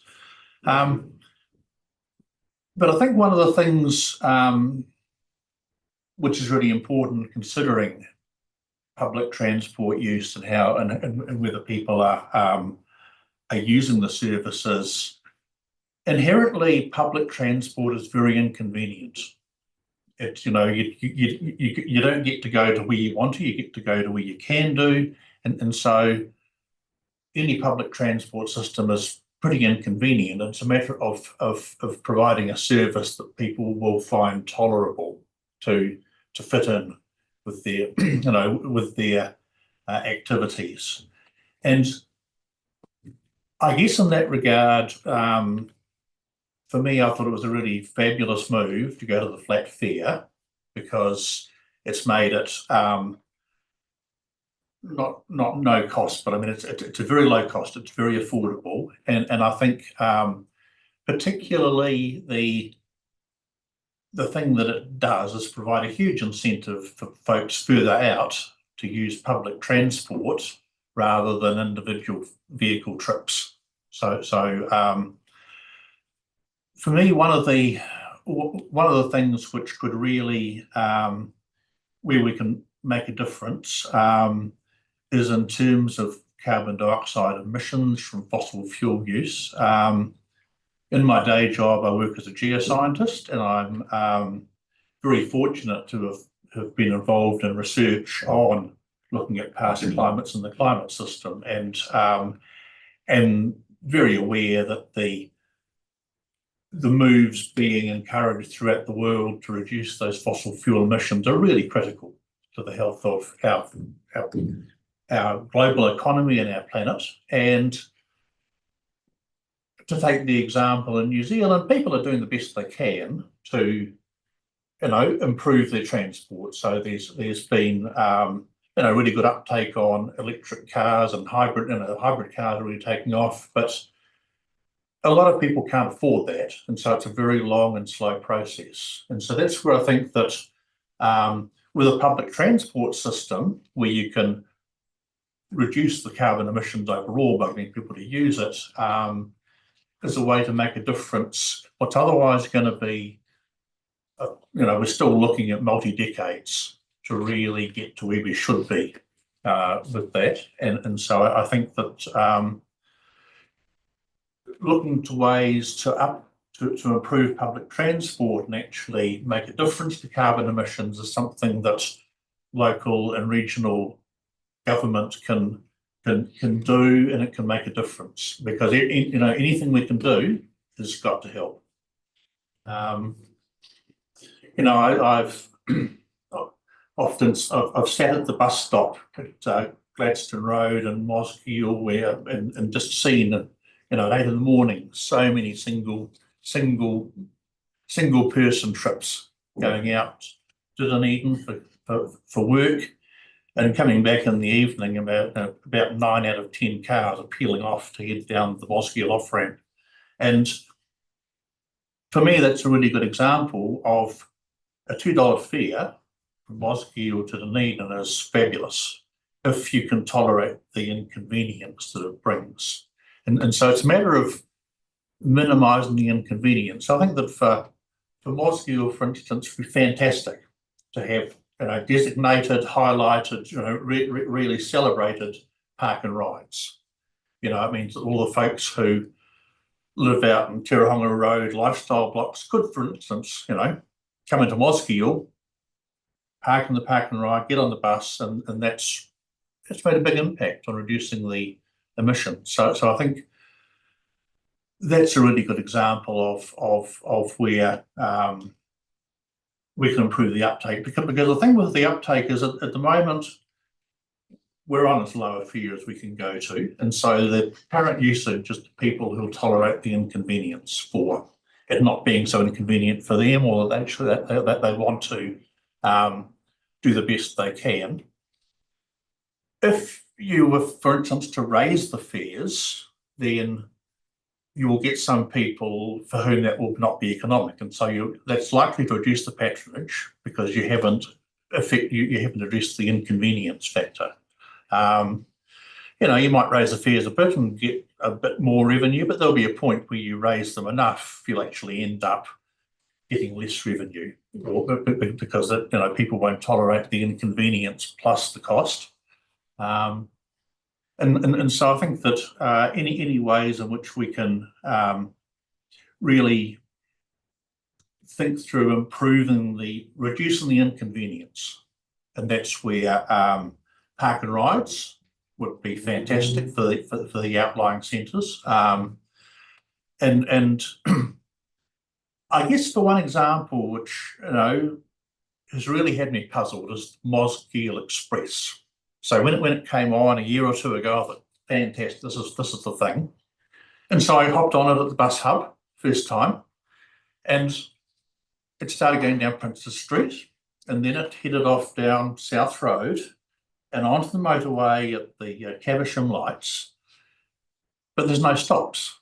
And so I thought, why is this express bus travelling from the bus hub through 50k zones half the way to Mosgiel, then going onto the motorway? And then I thought, okay, that's good. They'll obviously stop, it's just over the railway line. But no, the first stop is in the middle of Mosgiel.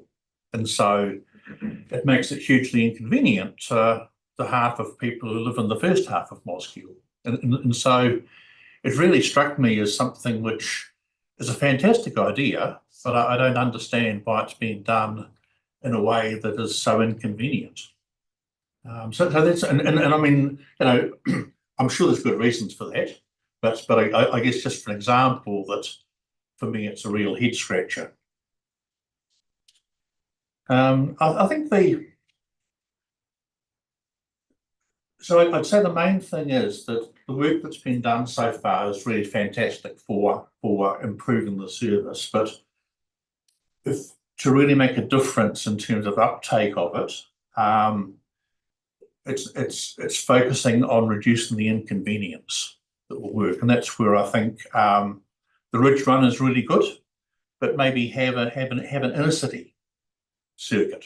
I mean, I think that having an orbiter in and around sort of City Rise, out to South Dunedin and so forth would just, and running it frequently, charge $1.50 or something for it, and just a way to distribute it, because at the moment we've got really good arterial networks coming into the hub, but the actual distribution network to get to where people want to go is quite limited.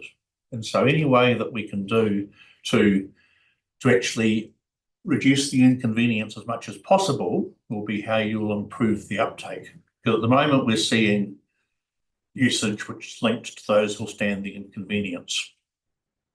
So yeah, that was what I wanted to cover. So thank you. Thanks very much, David. I think you make some really good points, and you use the terms, minimising inconvenience and having public get to a point of tolerating that they're not going to be, they can't be catered for to meet their own particular needs, but in general terms, if they are committed to doing their bit for the environment or whatever, they can make some sacrifices and live with the services or whatever. I haven't really got any questions, but that express service to Mosgiel, we will, during deliberations, find out a bit more about that. But at the end of this, after my two colleagues have asked any questions, I'll go to Jack, and he might want to say a quick word about that service, but we will certainly discuss it during deliberations. Okay. Right. Thank you. And then I was obviously gonna go to start for that one, because I was just looking at the sort of route map myself to check on that. But no, I don't think I've got any questions for you. But thanks for surveying. It's helpful stuff. Cool. Okay. You pose a very interesting question of 9 out of 10 cars going down, and I do drive in a single-use car frequently down there. I go generally bypass Mosgiel at that hour of the night, thankfully. But in your mind, and we've been criticised for not, we've been encouraged to think about marketing and advertising more. What is tolerable is often in ignorance, because they don't realise how convenient it can be. Yep. And do you live in Mosgiel? Yep. Yeah. So have you any cunning plans or any cunning ideas of how that messaging could be better? Because obviously you do use the bus and find it relatively convenient. Yep. How do we get that message across better to show that what people think is intolerable may actually be tolerable? Because it's often a perception rather than reality. I think, one big part of it is to get people on the bus for their first ride. Mm-hmm. So there'll be plenty of people who've, haven't taken that step. I think park and ride would be, I know just from watching fellow passengers are doing, that there's a few who will park at Woolworths all day and so forth, and ones just park in various spots around the streets and do their park and ride that way. I think if there was, and I sort of look at the railway yards, and there's a big block of land there which isn't being put to use. I thought that'd be fabulous for a park and ride for people to actually be highlighted that you can come to here, get your bus, get over the hill. But I think the point of the inconvenience idea that I was putting forward is that, in a way, we sort of think frequency is going to be better, more frequent, and that reduces inconvenience a little bit. But it's still, if it's taking you somewhere where you've then got to do a second or a third trip to get where you're going, it's just making the inconvenience more frequent. So I think in some ways what you're saying is that while the 78 is great for a direct route, if you can't get to this first stop easily, then for me, I very rarely take it because the 77 I can get a stop and I'm 3 minutes walk from home. It's 8 minutes from where I can get a 78 stop, and there are plenty of people in Mosgiel who would be walking further to do that. So I mean, to link the 78 in with the loop bus would be one way, but I think it's all. I mean, I think we've got might come in soon. Yeah, the loop bus. Yes. Okay, thank you. Right. But I think it's more about the distribution, and I think we've got sort of the big transport points, and we have to distribute people to where they're going to. That's the easiest way to maximise the convenience. Can I ask, in what vicinity you work? Is it near the hub?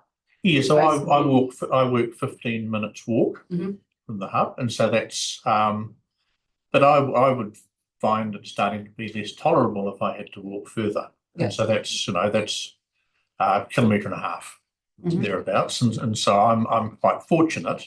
If I had to walk 25 minutes, then I'd be thinking, because that's adding. I mean, at the moment I can leave the front door at home and be in my office in 50 minutes via the bus, and that includes the 15-minute walk. Which is, I can do that, but if that turns into an hour and a quarter or something, my partner can't take the bus because she's got a bad connection with Mosgiel, and then a difficult connection to make to get up the hill to where she works, and so she just can't use the bus anymore because it's just not practical. It's intolerable. Intolerable, yeah. Thank you. Cool, thank you. Thanks very much, David. I'll just check with the staff if there's any clarification. Jack, Robin. Thank you so much. Thank you. Awesome. Thanks for being here today. Cheers. Moving on to our last submitter for the day, it's Geraldine Tate, submitter number 428. Welcome, Geraldine. Thank you. Hope we haven't mucked up the afternoon too much. Right. As long as I don't get a parking ticket. Didn't come by bus. Hey, great for you to be here. We're in your hands. We're listening. Thanks for the opportunity today. I live in Warrington and I have been in the Blueskin Bay area for about 45 years, which makes me incredibly old, but well familiar with public transport and other ways to get to town. Historically, our area had much better public transport than many other areas of Dunedin, starting with stagecoaches, which stopped at Waititi for a change of horses, and some people stayed at the lovely old hotel there before they travelled onwards. Then we were privileged to be part of the main trunk line between Dunedin and Christchurch, which opened in 1878, and passenger services from the following years stopped regularly in our area. So I don't know what the cost was. It might have been quite expensive, but and following on from that, there was a public bus service running from Palmerston nearly 100 years ago. And last year, some of you might remember that I showed you a lovely picture that came to one of our local Facebook groups. It was a real old rumbler, a gorgeous old thing. If you look closely, you find it took a very long time to get to town. interestingly, the service on a Sunday was much more comprehensive than any other day. So I guess it was allowing for people's recreational needs. But following that, there was a rail car commuter service from Palmerston to Dunedin in the 1950s through to the 1970s, which the old timers in our area remember using. And I personally benefited from the bus service in the 1980s. My regular haunt at the pub on a Friday night, I was able to catch a bus home at 11 o'clock, made a quick dash out to the bus stop and get home safely. So presently, we in my area have the worst public bus service in the city. We only have 3 return trips on a weekday, and I think we deserve better. I compared our area, as you'll see from my submission, with some of the other outlying areas, and I always thought they had bigger populations than we do, and I actually was surprised to find that actually if you carefully look at dividing those areas up, we've actually got more people if you consider Palmerston as well. I realise Palmerston's a lot further away. However, the trip itself is possibly quicker because we're on the main highway rather than getting out to Portobello, as we know, it's a lot of 40k zones, so it is quite a slow trip. It's a strange thing of history that we went from an area that had quite good public transport, or transport other than private vehicles, to an area which I think has got a really bad service, to the point where it's, it's, for a lot of people, it just doesn't make sense. And I know I've got 2 neighbours that worked in town and were able to catch the early bus, but they weren't willing to wait around for the 6 o'clock bus to go home. And I know people currently that it's a 12-hour day. If they catch the early bus in and the late bus home, I think they're superheroes. And some of them are doing it for ecological reasons, some of them because parking's too difficult. But I think we do need to add at least 2 more services, one kind of later than the early morning one, and one that goes home a bit earlier than that 6 o'clock bus. And it is always late, and I see it regularly. I go to meetings in Waikouaiti, I see it makes it. And I think it's because the logistics of the service don't allow for a few more people, a bit of roadworks, all sorts of issues that seem to come up. And so by adding 2 more buses per weekday, or 2 more runs per weekday, I think we could meet the needs of a lot more people, and we could have a more efficient bus service. We currently, as I believe in, is 1 bus, 1 driver all day, and that's where the crunch is when there's so if we added another bus. On behalf of the people of Warrington, I would like to say I think it's an anomaly that we've been left out of the modern service. We went left out of the train service in 79, and we weren't left out of the railcar service, but we are currently left out of the present service. Our little village has grown considerably. There's been an awful lot of subdivision in the last 5 years. There's a whole lot of new houses. Some of those are families that might be quite happy to commute into town. The kids are at the local school, but it won't be long before they're teenagers, and they'll be very grateful for a public bus service. I would like to see Warrington added in. If we have 5 runs per weekday, the logistics will be made a lot more easily. And I think I mentioned in my submission, there was some talk of a service where you could kind of book on. I know some other parts of New Zealand are doing this. Maybe that type of service could be included so that the bus doesn't always have to go into Warrington if no one wants to use it. So those things have obsessed me for a very long time, but now my obsession has moved on to fares. I guess it was because of COVID that we got the flat fare, and it has been well received. And I know a lot of older people in my area, particularly in Waikouaiti, really do use that service more because of the flat fare. And I think it has encouraged a lot of people onto the buses. I have, in the last couple of months, spoken to a lot of people. I've blasted around now about 5 or 6 local Facebook pages and to get people's feedback. Most people seem to be quite happy that, or not happy, but accepting of the base fare going up to $2.50. But I haven't met anyone that, or maybe one person said they don't care, obviously never use buses, that their zones be reintroduced. I'd like to know how many other submitters you've had that have said, please don't bring back zones. I suspect it'll be quite a lot. I'm not sure if you've been told by your staff exactly, if you've got the numbers. But I think it hasn't been adequately consulted. I think you've made it quite clear what your plans are with the flat fare. But I think and it may not be a plan to bring in the fare zones immediately, but can I say, a lot of people, unlike me, do not come trotting along to the council or the DCC or whatever and submit. They don't read the stuff in the paper. They ignore your wonderful advertising.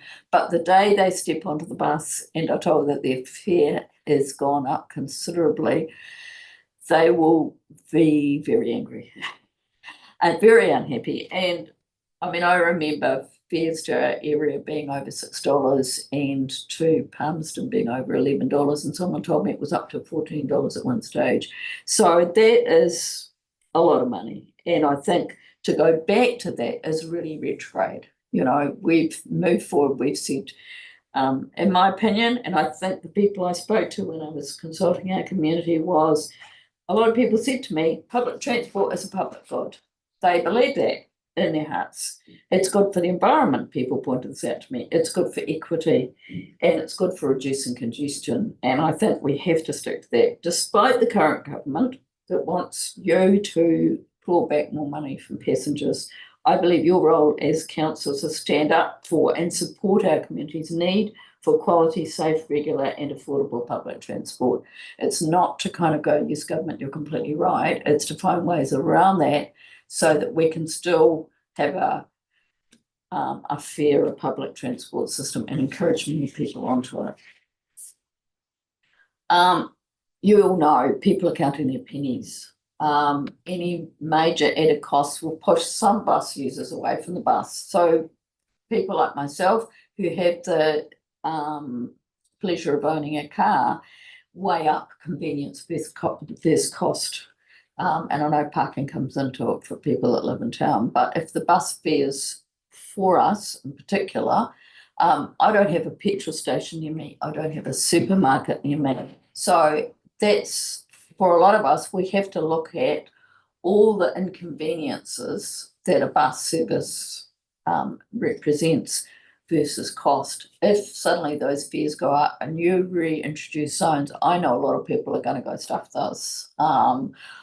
I can't go shopping after work. I can't get petrol for my mower, whatever else. I can't take the cat to the vet. I can't pick up the kids after school. All those things that they might normally be able to do if they have a car will suddenly be possible, but they'll be paying, you know, the cost of fuel, but they won't be paying the new zone fares. And my greatest concern beyond that zones is the effect on families with school-age children, high school-age children. The added expense for families with high school-age children, if fare zones are brought back in, it could be really drastic. Some families will have 2 or 3 kids at high school, and the cost of getting kids to school. I personally believe that bus fares should be free for all students during weekdays, just like free school lunches. Everything we can do as a society supports children's learning and attendance at school should be promoted. And I would ask you, if there's one thing that you would consider, is please consider the option of continuing a flat fare for high school students, even if you bring in zones for everyone else, because I think the impact on families will be considerable. And as I said in my submission, I believe the Ministry of Education, like all government departments, is trying to find ways to save money, and they are in other parts of the country making considerable cuts to the free school bus service. It's already been cut considerably since my daughter was at high school, to the number of schools they provide a service to, and I think they will follow that up. I think they will cut it back again until it's just Logan Park that they provide a free service to, and that will mean you'll have a heap more kids wanting to use the public service. And if you're wondering what this is, this is because I couldn't read this. I know you had a hell of a lot of submitters, but I honestly, I couldn't read it on my screen and I printed it off and I got my magnifying glass out, so it's a bit tricky. That completes your Yes, presentation, yes, Geraldine? yeah. Thanks very much. Hey, can I ask a question about, you talk about encouraging greater patronage, and I know as part of your submission, you're saying, well, there's gaps in the North Coast service now. Yeah. But is having additional services the only way to encourage greater patronage? It's not, I'm just trying to think outside this, other means, and it sort of follows on a little bit from the previous submit other means to think smarter about our services, whatever. Maybe North Coast is not a good example, but the question is, broadly speaking, how do we actually encourage greater patronage? Yeah, I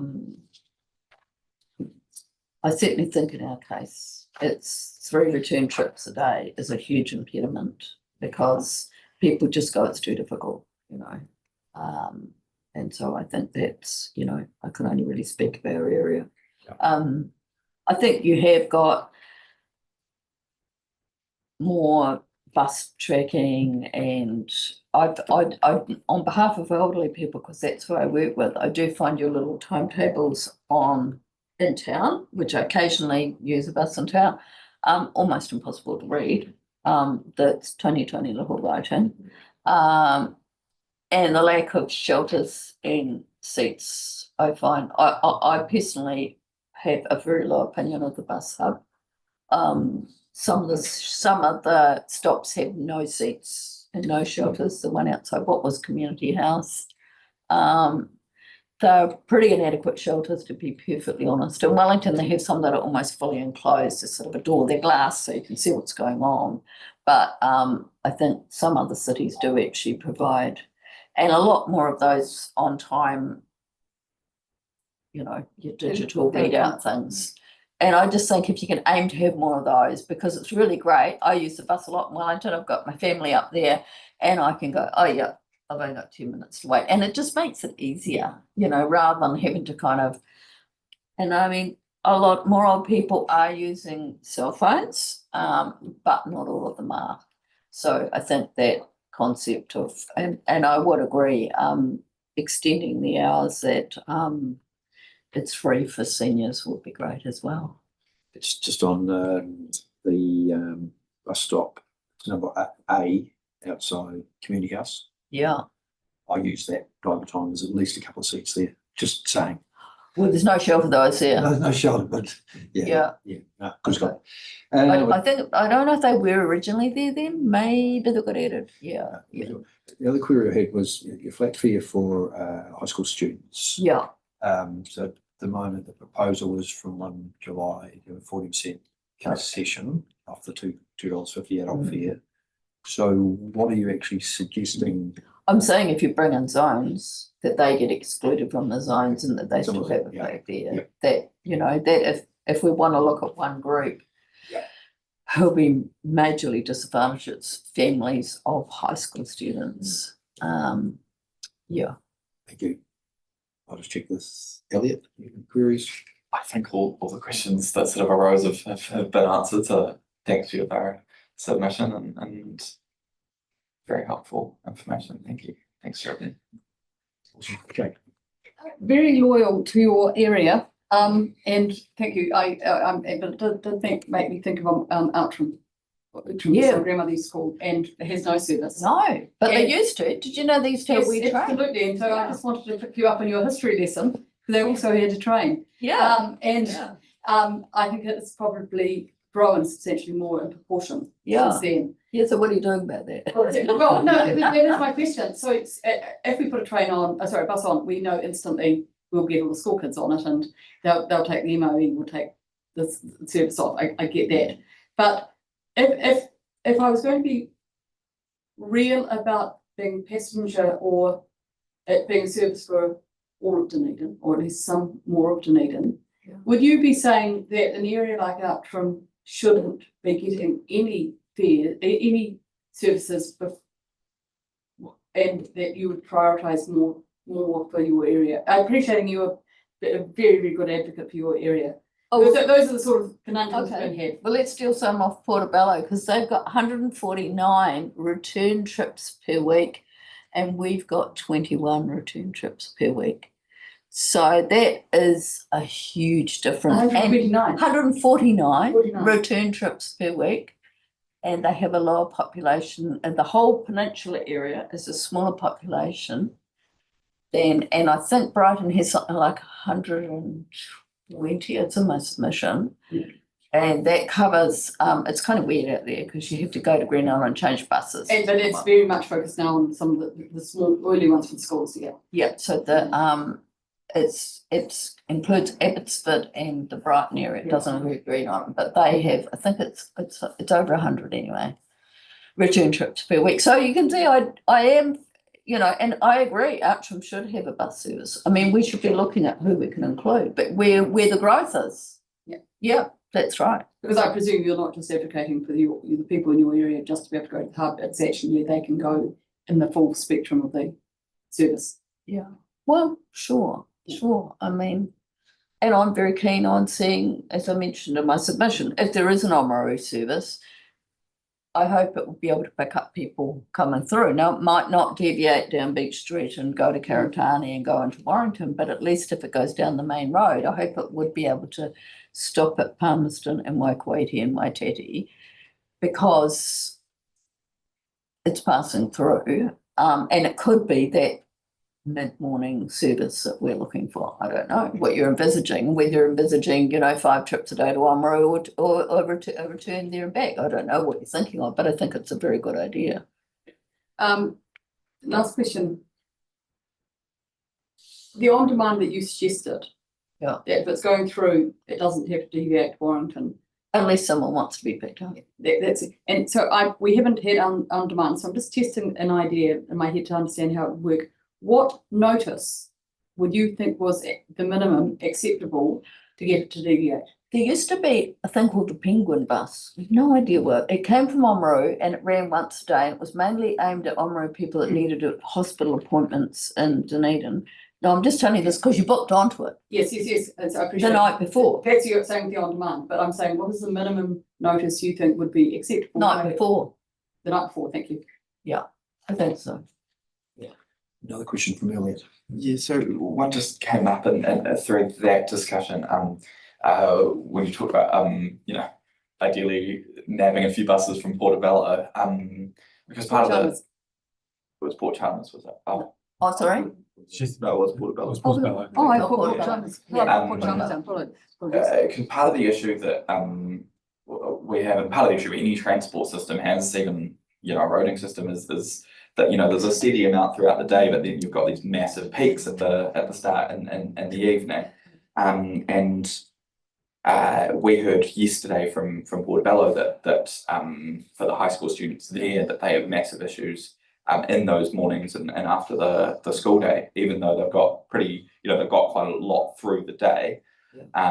Those aren't really an issue, but at those peak times, they'd love to see a few more. So you talk about ideally having 5 a day rather than 3 a day services for that number one route.